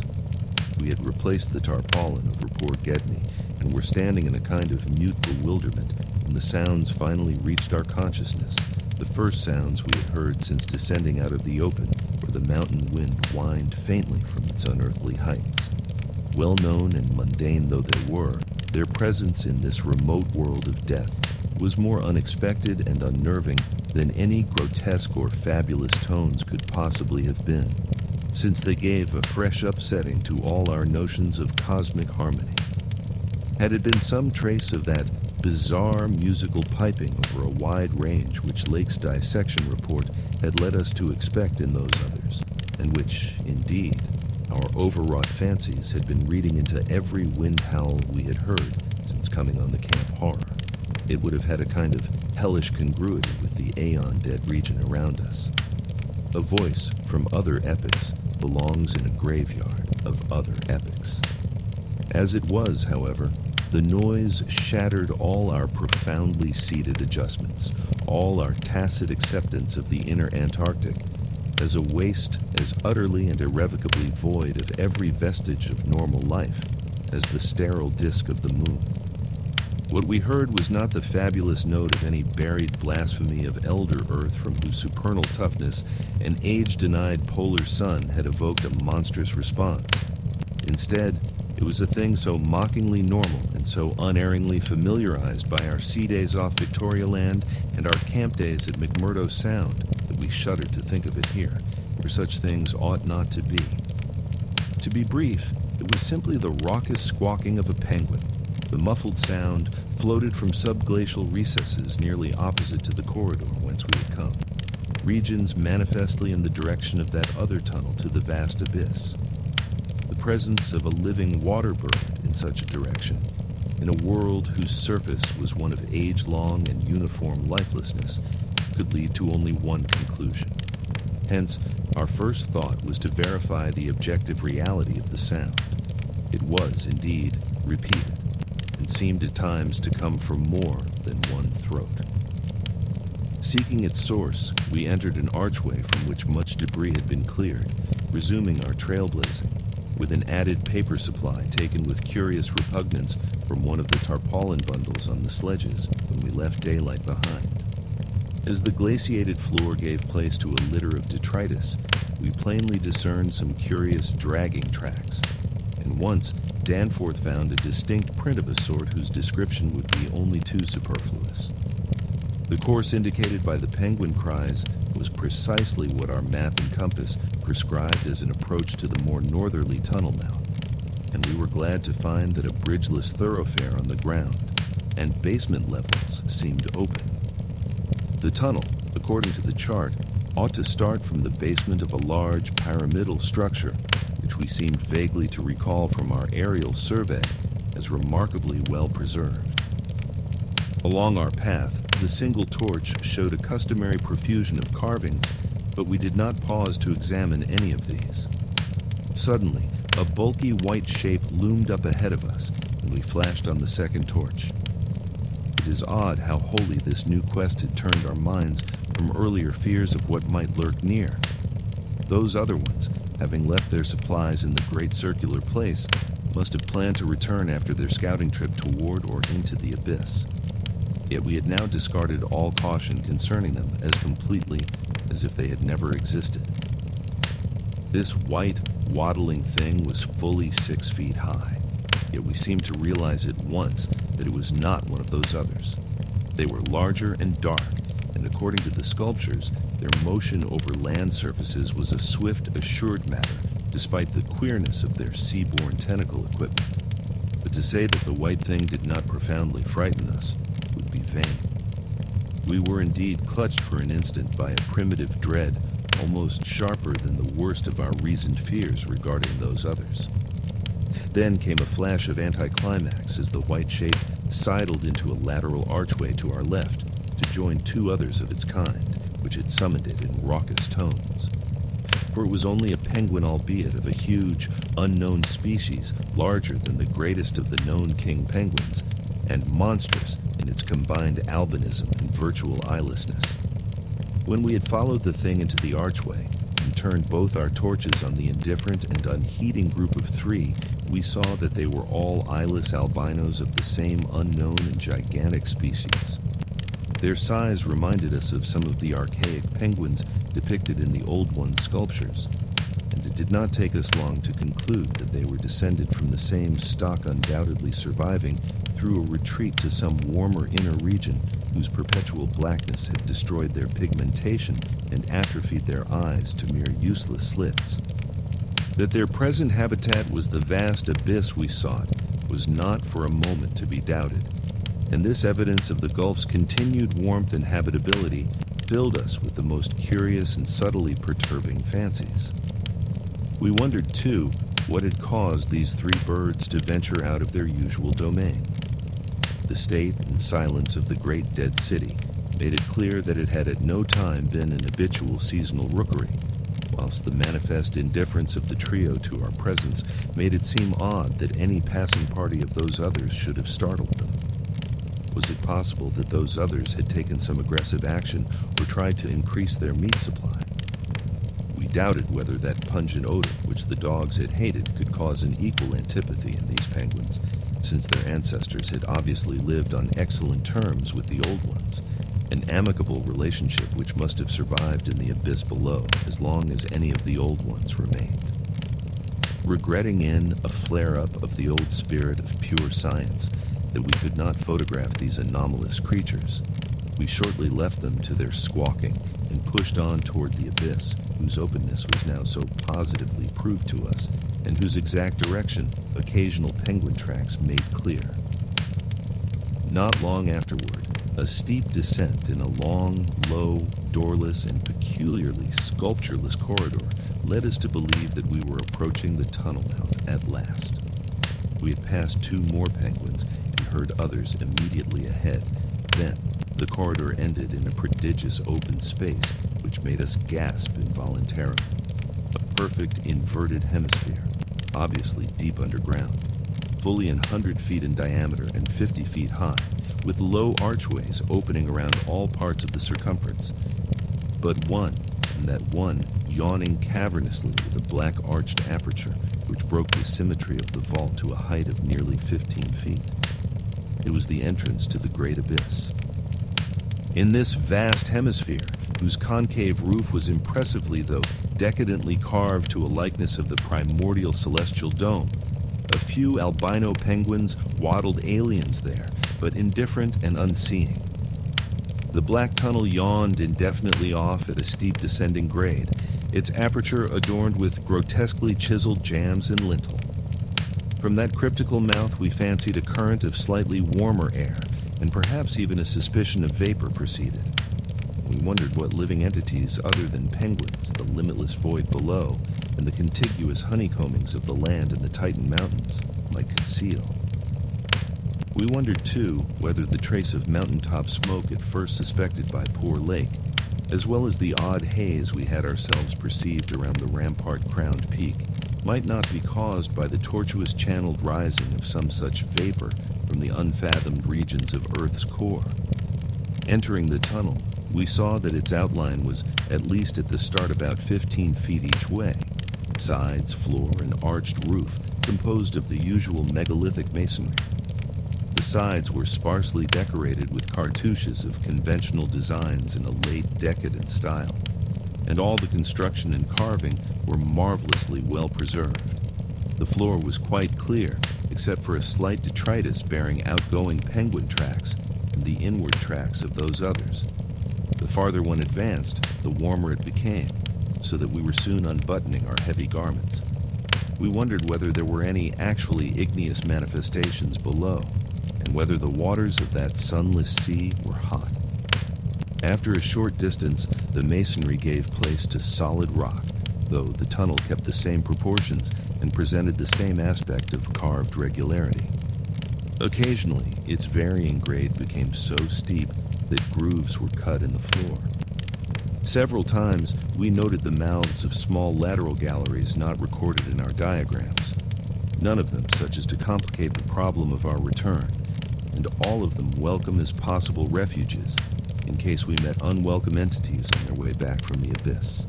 The nameless scent of such things was very distinct. Doubtless it was suicidally foolish to venture into that tunnel under the known conditions, but the lure of the unplumbed is stronger in certain persons than most suspect indeed. It was just such a lure which had brought us to this unearthly polar waste in the first place. We saw several penguins as we passed along, and speculated on the distance we would have to traverse. The carvings had led us to expect a steep downhill walk of about a mile to the abyss, but our previous wanderings had shown us that matters of scale were not wholly to be depended on. After about a quarter of a mile, that nameless scent became greatly accentuated, and we kept very careful track of the various lateral openings we passed. There was no visible vapor as at the mouth, but this was doubtless due to the lack of contrasting cooler air. The temperature was rapidly ascending, and we were not surprised to come upon a careless heap of material shudderingly familiar to us. It was composed of furs and tent cloth taken from Lake's camp, and we did not pause to study the bizarre forms into which the fabrics had been slashed. Slightly beyond this point, we noticed a decided increase in the size and number of the side galleries, and concluded that the densely honeycombed region beneath the higher foothills must now have been reached. The nameless scent was now curiously mixed with another and scarcely less offensive odor of what nature we could not guess, though we thought of decaying organisms and perhaps unknown subterranean fungi. Then came a startling expansion of the tunnel for which the carvings had not prepared us, a broadening and rising into a lofty, natural-looking elliptical cavern with a level floor, some 75 feet long and 50 broad, and with many immense side passages leading away into cryptical darkness. Though this cavern was natural in appearance, an inspection with both torches suggested that it had been formed by the artificial destruction of several walls between adjacent honeycombings. The walls were rough, and the high vaulted roof was thick with stalactites, but the solid rock floor had been smoothed off and was free from all debris, detritus, or even dust to a positively abnormal extent. Except for the avenue through which we had come, this was true of the floors of all the great galleries opening off from it. The singularity of the condition was such as to set us vainly puzzling. The curious new fodor which had supplemented the nameless scent was excessively pungent here, so much so that it destroyed all trace of the other. Something about this whole place, with its polished and almost glistening floor, struck us as more vaguely baffling and horrible than any of the monstrous things we had previously encountered. The regularity of the passage immediately ahead, as well as the larger proportion of penguin droppings there, prevented all confusion as to the right course amidst this plethora of equally great cave mouths. Nevertheless, we resolved to resume our paper trail blazing if any further complexity should develop, for dust tracks, of course, could no longer be expected. Upon resuming our direct progress, we cast a beam of torchlight over the tunnel walls and stopped short in amazement at the supremely radical change which had come over the carvings in this part of the passage. We realized, of course, the great decadence of the old one's sculpture at the time of the tunneling, and had indeed noticed the inferior workmanship of the arabesques in the stretches behind us. But now, in this deeper section beyond the cavern, There was a sudden difference, wholly transcending explanation. A difference in basic nature as well as in mere quality, and involving so profound and calamitous a degradation of skill that nothing in the hitherto observed rate of decline could have led one to expect it. This new and degenerate work was coarse, bold, and wholly lacking in delicacy of detail. It was countersunk with exaggerated depth in bands following the same general line as the sparse cartouches of the earlier sections, but the height of the reliefs did not reach the level of the general surface. Danforth had the idea that it was a second carving, a sort of palimpsest, formed after the obliteration of a previous design. In nature, it was wholly decorative and conventional, and consisted of crude spirals and angles roughly following the quintal mathematical tradition of the old ones, yet seeming more like a parody than a perpetuation of that tradition. We could not get it out of our minds that some subtly but profoundly alien element had been added to the aesthetic feeling behind the technique and alien element, Danforth guessed, that was responsible for the manifestly laborious substitution. It was like, yet disturbingly unlike, what we had come to recognize as the old one's art, and I was persistently reminded of such hybrid things as the ungainly Palmyrene sculptures fashioned in the Roman manner. That others had recently noticed this belt of carving was hinted by the presence of a used torch battery on the floor in front of one of the most characteristic designs. Since we could not afford to spend any considerable time in study, we resumed our advance after a cursory look, though frequently casting beams over the walls to see if any further decorative changes developed. Nothing of the sort was perceived, though the carvings were in places rather sparse because of the numerous mouths of smooth-floored lateral tunnels.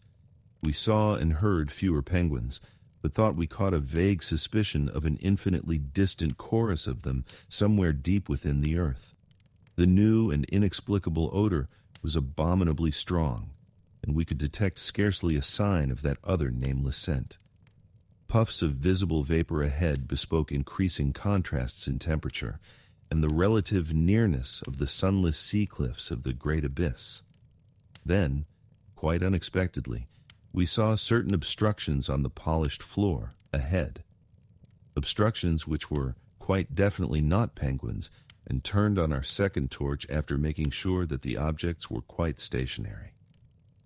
Hence, still another time have I come to a place where it is very difficult to proceed.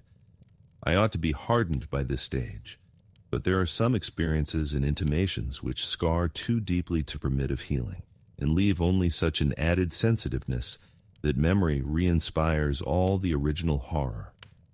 We saw, as I have said, certain obstructions on the polished floor ahead, and I may add that our nostrils were assailed almost simultaneously by a very curious intensification of the strange prevailing foetor, now quite plainly mixed with the nameless stench of those others which had gone before us. The light of the second torch left no doubt of what the obstructions were, and we dared approach them only because we could see, even from a distance, that they were quite as past all harming power as had been the 6 similar specimens unearthed from the monstrous star-mounded graves at Poor Lake's camp.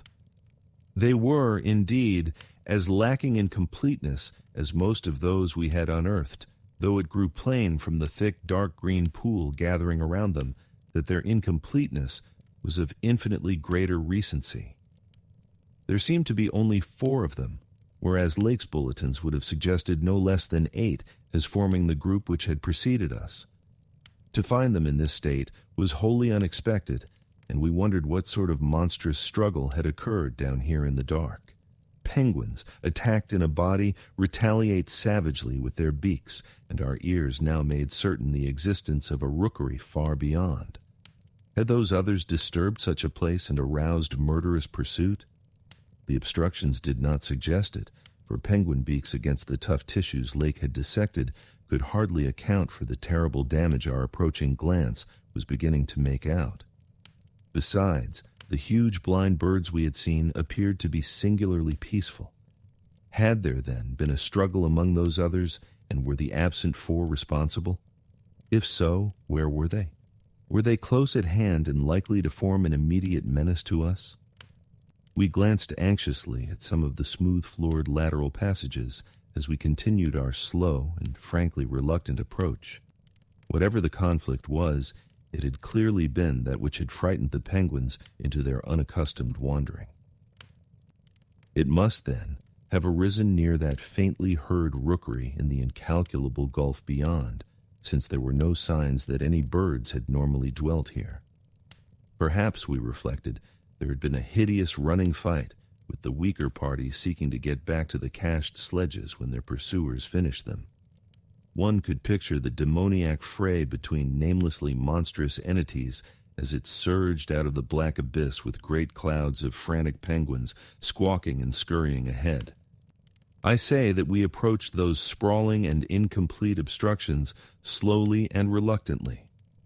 Would to heaven we had never approached them at all, but had run back at top speed out of that blasphemous tunnel with the greasily smooth floors and the degenerate murals aping and mocking the things they had superseded, run back, before we had seen what we did see, and before our minds were burned with something which will never let us breathe easily again. Both of our torches were turned on the prostrate objects, so that we soon realized the dominant factor in their incompleteness. Mauled, compressed, twisted, and ruptured as they were, their chief common injury was total decapitation. From each one, the tentacled starfish head had been removed, and as we drew near, we saw that the manner of removal looked more like some hellish tearing or suction than like any ordinary form of cleavage. Their noisome dark green ichor formed a large spreading pool, but its stench was half overshadowed by that newer and stranger stench, here more pungent than at any other point along our route. Only when we had come very close to the sprawling obstructions could we trace that second, unexplainable feuilletor to any immediate source. And the instant we did so, Danforth, remembering certain very vivid sculptures of the Old One's history in the Permian Age, 150 million years ago, gave vent to a nerve-tortured cry which echoed hysterically through that vaulted and archaic passage with the evil palimpsest carvings. I came only just short of echoing his cry myself, for I had seen those primal sculptures too, and had shudderingly admired the way the nameless artist had suggested that hideous slime coating found on certain incomplete and prostrate old ones, those whom the frightful Shoggoths had characteristically slain and sucked to a ghastly headlessness in the great war of resubjugation. They were infamous, nightmare sculptures, even when telling of age-old, bygone things, for Shoggoths and their work ought not to be seen by human beings or portrayed by any beings.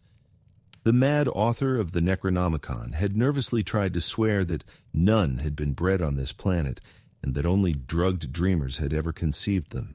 Formless protoplasm able to mock and reflect all forms and organs and processes, viscous agglutinations of bubbling cells, rubbery 15-foot spheroids infinitely plastic, and ductile slaves of suggestion, builders of cities, more and more sullen, more and more intelligent, more and more amphibious, more and more imitative, great God. What madness made even those blasphemous old ones willing to use and to carve such things? And now, when Danforth and I saw the freshly glistening and reflectively iridescent black slime which clung thickly to those headless bodies and stank obscenely with that new unknown odor, whose cause only a diseased fancy could envisage, clung to those bodies and sparkled less voluminously on a smooth part of the accursedly resculptured wall in a series of grouped dots. We understood the quality of cosmic fear to its uttermost depths. It was not fear of those four missing others, for all too well did we suspect they would do no harm again. Poor devils! After all, they were not evil things of their kind. They were the men of another age and another order of being. Nature had played a hellish jest on them, as it will on any others that human madness, callousness, or cruelty may hereafter drag up in that hideously dead or sleeping polar waste. And this was their tragic homecoming. They had not been even savages, for what indeed had they done? that awful awakening in the cold of an unknown epoch, perhaps an attack by the furry, frantically barking quadrupeds, and a dazed defense against them and the equally frantic white simians with the queer wrappings and paraphernalia. Poor Lake, poor Gedney, and poor old ones. Scientists to the last. What had they done that we would not have done in their place? God, what intelligence and persistence, what a facing of the incredible, just as those carven kinsmen and forebears had faced things only a little less incredible. Radiates, vegetables, monstrosities, star spawn, whatever they had been, they were men. They had crossed the icy peaks on whose templed slopes they had once worshipped and roamed among the tree ferns. They had found their dead city brooding under its curse, and had read its carven latter days as we had done. They had tried to reach their living fellows in fabled depths of blackness they had never seen, and what had they found? All this flashed in unison through the thoughts of Danforth and me as we looked from those headless, slime-coated shapes to the loathsome palimpsest sculptures and the diabolical dot groups of fresh slime on the wall beside them, looked and understood what must have triumphed and survived down there in the cyclopean water city of that nighted penguin-fringed abyss, whence even now a sinister curling mist had begun to belch pallidly as if in answer to Danforth's hysterical scream. The shock of recognizing that monstrous slime and headlessness had frozen us into mute, motionless statues, and it is only through later conversations that we have learned of the complete identity of our thoughts at that moment. It seemed ions that we stood there, but actually it could not have been more than 10 or 15 seconds.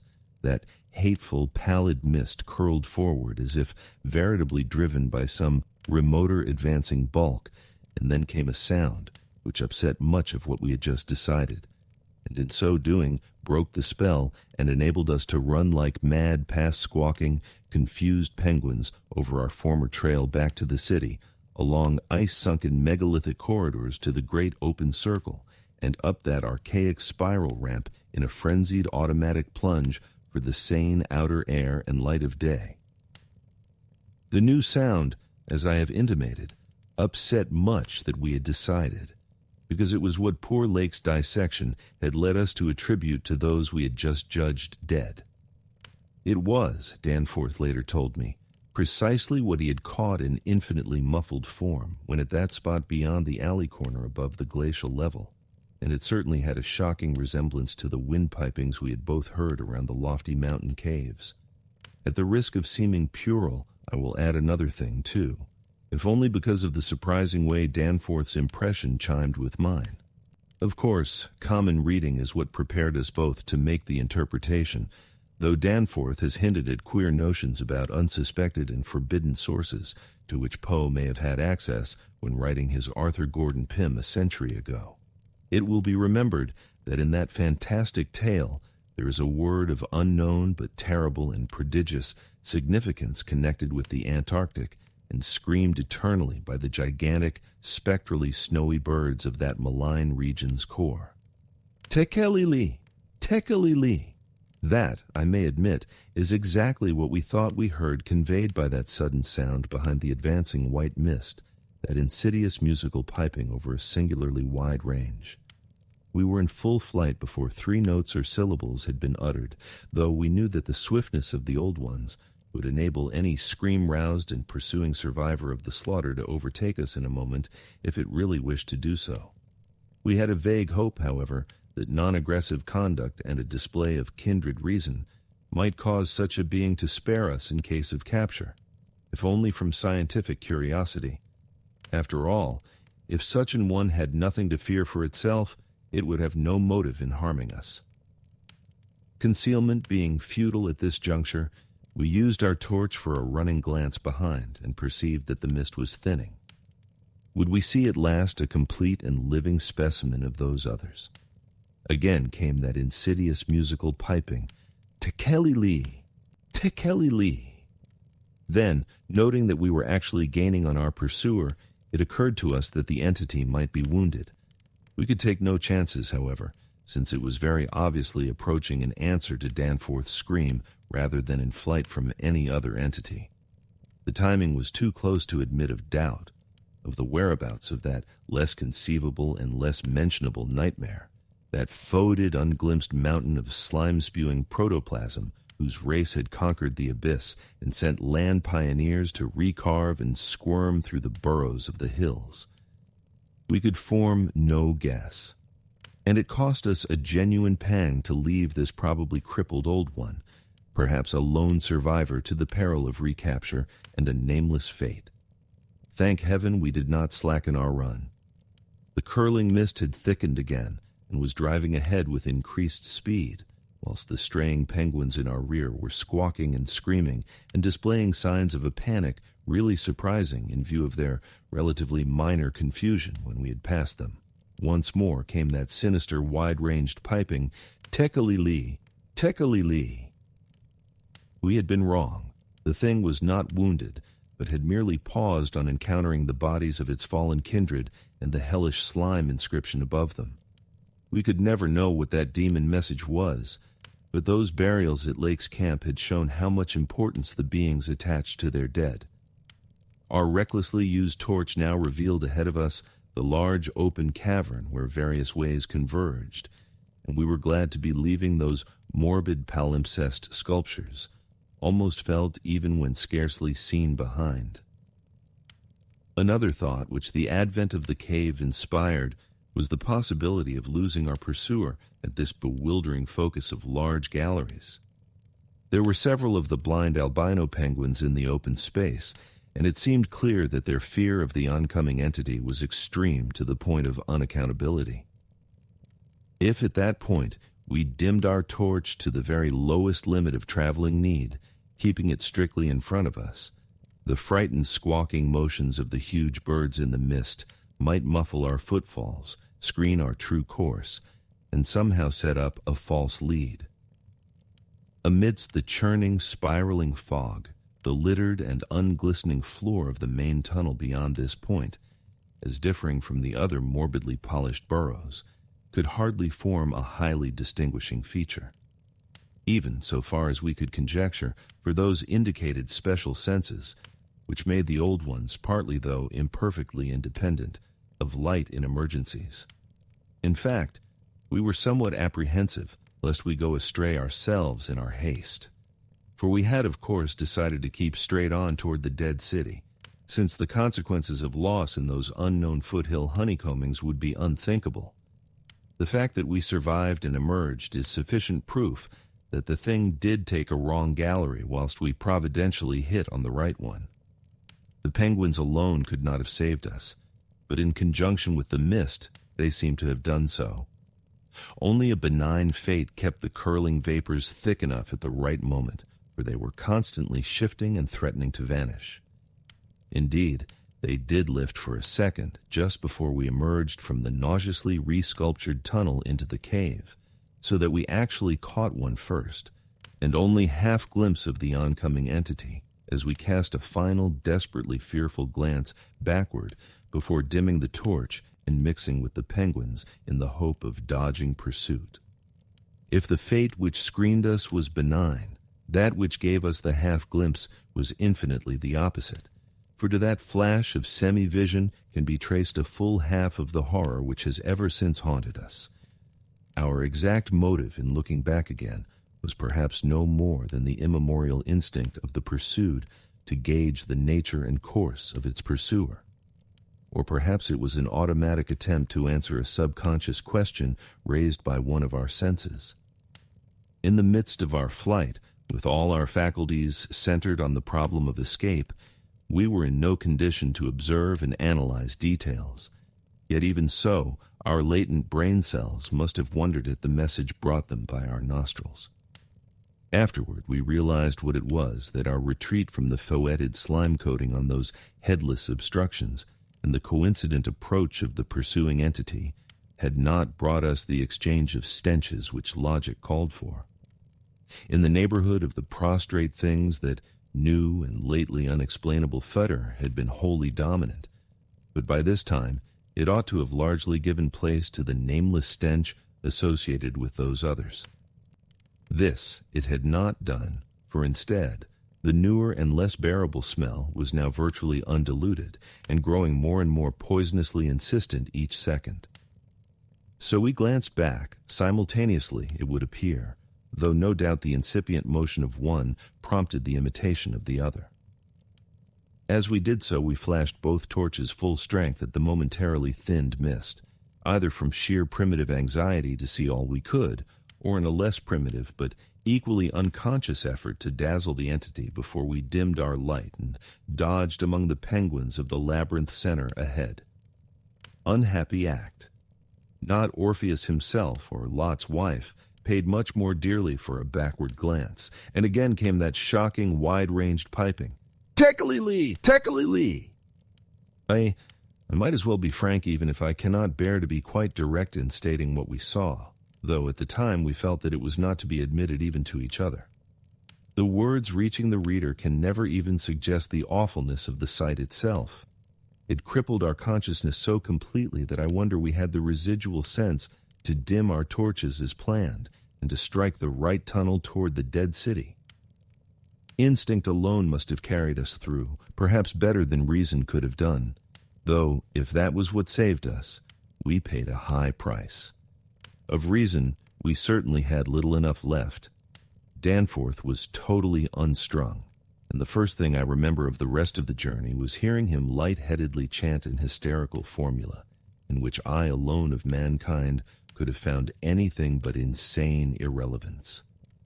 It reverberated in falsetto echoes among the squawks of the penguins, reverberated through the vaultings ahead, and, thank God, through the now empty vaultings behind. He could not have begun it at once, else we would not have been alive and blindly racing. I shudder to think of what a shade of difference in his nervous reactions might have brought. South Station, under Washington, under Park Street, under Kendall, Central Harvard. The poor fellow was chanting the familiar stations of the Boston-Cambridge Tunnel that burrowed through our peaceful native soil thousands of miles away in New England. Yet to me, the ritual had neither irrelevance nor home feeling. It had only horror, because I knew unerringly the monstrous, nefandous analogy that had suggested it. We had expected, upon looking back, to see a terrible and incredibly moving entity if the mists were thin enough, but of that entity we had formed a clear idea. What we did see, for the mists were indeed all too malignly thinned, was something altogether different and immeasurably more hideous and detestable. It was the utter objective embodiment of the fantastic novelist's thing that should not be, and its nearest comprehensible analog is a vast onrushing subway train as one sees it from a station platform, the great black front looming colossally out of infinite subterraneous distance, constellated with strangely colored lights and filling the prodigious burrow as a piston fills a cylinder. But we were not on a station platform. We were on the track ahead as the nightmare plastic column of fetid black iridescence oozed tightly onward through its 15-foot sinus, gathering unholy speed and driving before it a spiral, re-thickening cloud of the pallid abyss vapor. It was a terrible, indescribable thing, vaster than any subway train, a shapeless congeries of protoplasmic bubbles, faintly self-luminous, and with myriads of temporary eyes forming and unforming as pustules of greenish light all over the tunnel-filling front that bore down upon us, crushing the frantic penguins and slithering over the glistening floor that it and its kind had swept so evilly free of all litter. Still came that eldritch, mocking cry, "Tekeli-lee! Tekeli-lee!" And at last we remembered that the demoniac Shoggoths given life, thought, and plastic organ patterns solely by the old ones, and having no language save that which the dot groups expressed, had likewise no voice save the imitated accents of their bygone masters. Uthin. Danforth and I have recollections of emerging into the great sculptured hemisphere, and of threading our back trail through the cyclopean rooms and corridors of the dead city. Yet these are purely dream fragments involving no memory of volition, details, or physical exertion.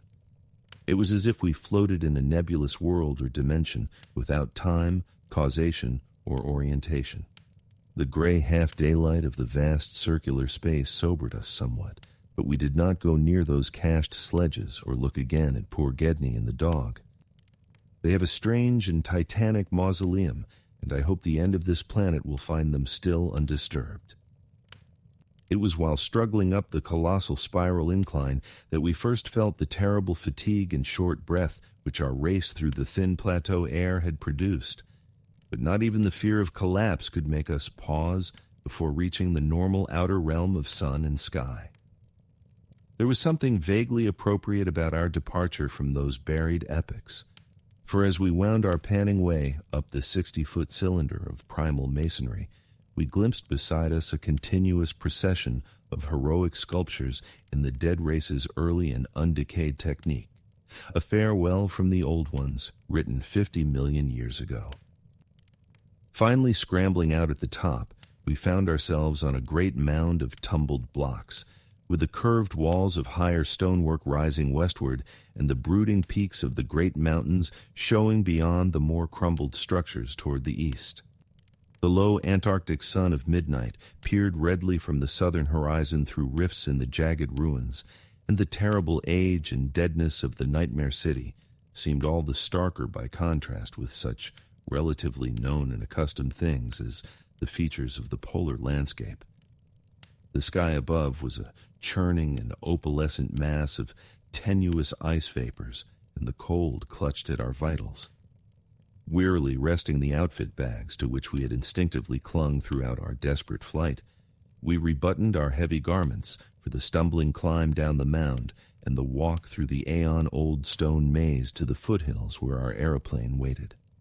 Of what had set us fleeing from the darkness of Earth's secret and archaic gulfs, we said nothing at all.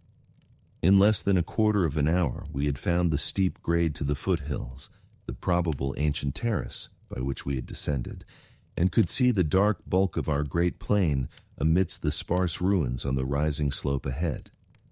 Halfway uphill toward our goal, we paused for a momentary breathing spell, and turned to look again at the fantastic Paleogean tangle of incredible stone shapes below us, once more outlined mystically against an unknown west.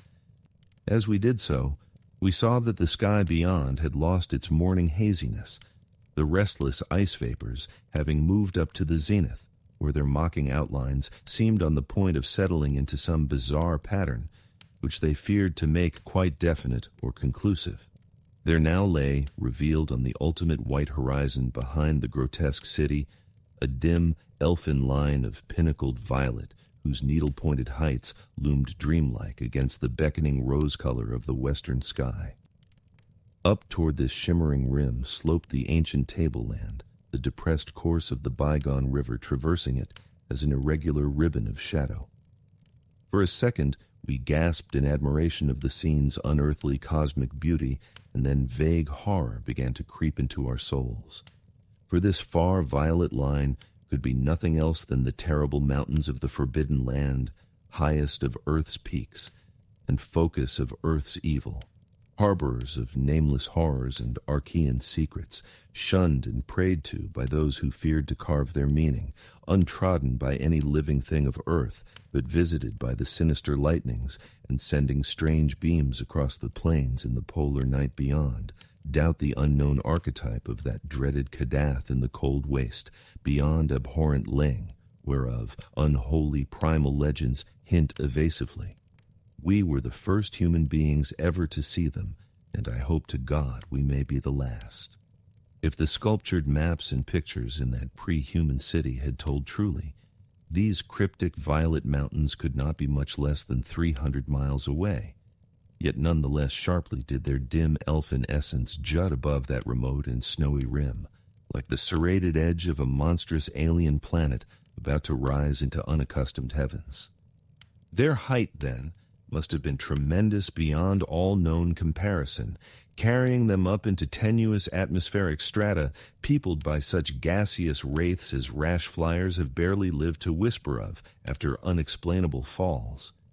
Looking at them, I thought nervously of certain sculptured hints of what the great bygone river had washed down into the city from their accursed slopes, and wondered how much sense and how much folly had lain in the fears of those old ones who carved them so reticently. I recalled how their northerly end must come near the coast at Queen Mary Land, where even at that moment Sir Douglas Mawson's expedition was doubtless working less than 1,000 miles away, and hoped that no evil fate would give Sir Douglas and his men a glimpse of what might lie beyond the protecting coastal range. Such thoughts formed a measure of my overwrought condition at the time, and Danforth seemed to be even worse. Yet, long before we had passed the great star-shaped ruin and reached our plain, our fears had become transferred to the lesser but vast enough range whose recrossing lay ahead of us. From these foothills, the black ruin-crusted slopes reared up starkly and hideously against the east, again reminding us of those strange Asian paintings of Nicholas Roerich. And when we thought of the damnable honeycombs inside them, and of the frightful amorphous entities that might have pushed their fetidly squirming way even to the topmost hollow pinnacles, we could not face without panic the prospect of again sailing by those suggestive skyward cave mouths, where the wind made sounds like an evil musical piping over a wide range. To make matters worse, we saw distinct traces of local mist around several of the summits, as poor Lake must have done when he made that early mistake about volcanism, and thought shiveringly of that kindred mist from which we had just escaped, of that, and of the blasphemous horror-fostering abyss whence all such vapors came. All was well with the plane, and we clumsily hauled on our heavy flying furs. Danforth got the engine started without trouble, and we made a very smooth takeoff over the Nightmare City. Below us, the primal cyclopean masonry spread out as it had done when first we saw it, so short, yet infinitely long, a time ago, and we began rising and turning to test the wind for our crossing through the pass. At a very high level there must have been great disturbance, since the ice-dust clouds of the zenith were doing all sorts of fantastic things, but at 24,000 feet, the height we needed for the pass, we found navigation quite practicable. As we drew close to the jutting peaks, the wind's strange piping again became manifest, and I could see Danforth's hands trembling at the controls. Rank amateur though I was, I thought at that moment that I might be a better navigator than he in effecting the dangerous crossing between pinnacles. And when I made motions to change seats and take over his duties, he did not protest. I tried to keep all my skill and self-possession about me, and stared at the sector of reddish farther sky betwixt the walls of the pass, resolutely refusing to pay attention to the puffs of mountain-top vapor, and wishing that I had wax-stopped ears like Ulysses' men off the Siren's coast to keep that disturbing wind-piping from my consciousness. But Danforth, released from his piloting and keyed up to a dangerous nervous pitch, could not keep quiet. I felt him turning and wriggling about as he looked back at the terrible receding city, ahead at the cave-riddled, cube-barnacled peaks, sidewise at the bleak sea of snowy, rampart-strewn foothills, and upward at the seething, grotesquely clouded sky. It was then, just as I was trying to steer safely through the pass, that his mad shrieking brought us so close to disaster by shattering my tight hold on myself and causing me to fumble helplessly with the controls for a moment. A second afterward, my resolution triumphed, and we made the crossing safely, yet I'm afraid that Danforth will never be the same again. I have said that Danforth refused to tell me what final horror made him scream out so insanely, a horror which, I feel sadly sure, is mainly responsible for his present breakdown. We had snatches of shouted conversation above the wind's piping and the engine's buzzing, as we reached the safe side of the range and swooped slowly down toward the camp, but that had mostly to do with the pledges of secrecy we had made as we prepared to leave the Nightmare City. Certain things, we had agreed, were not for people to know and discuss lightly, and I would not speak of them now but for the need of heading off that Starkweather Moor expedition and others at any cost. It is absolutely necessary for the peace and safety of mankind that some of Earth's dark, dead corners and unplumbed depths be let alone, lest sleeping abnormalities wake to resurgent life, and blasphemously surviving nightmares squirm and splash out of their black lairs to newer and wider conquests. All that Danforth has ever hinted is that the final horror was a mirage. It was not, he declares, anything connected with the cubes and caves of echoing, vaporous, wormily honeycombed mountains of madness which we crossed, but a single fantastic, demoniac glimpse among the churning zenith clouds of what lay back of those other violet westward mountains which the old ones had shunned and feared. It is very probable that the thing was a sheer delusion born of the previous stresses we had passed through, and of the actual though unrecognized mirage of the dead transmontane city experienced near Lake's camp the day before. But it was so real to Danforth that he suffers from it still. He has on rare occasions whispered disjointed and irresponsible things about the Black Pit, the Carven Rim, the Proto-Shoggoths, the windowless solids with 5 dimensions, the nameless cylinder, the elder pharaohs, Yog-Sothoth, the primal white jelly, the color out of space, the wings, the eyes in darkness, the moon ladder, the original, the eternal, the undying, and other bizarre conceptions. But when he is fully himself, he repudiates all this and attributes it to his curious and macabre reading of earlier years. Danforth, indeed, is known to be among the few who have ever dared go completely through that worm-riddled copy of the Necronomicon kept under lock and key in the college library.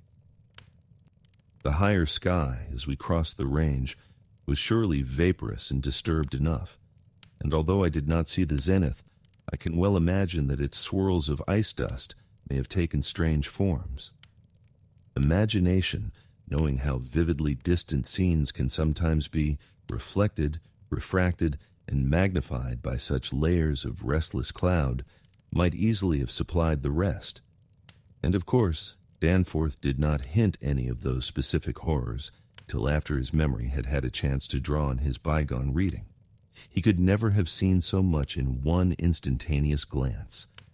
At the time, his shrieks were confined to the repetition of a single mad word of all too obvious source.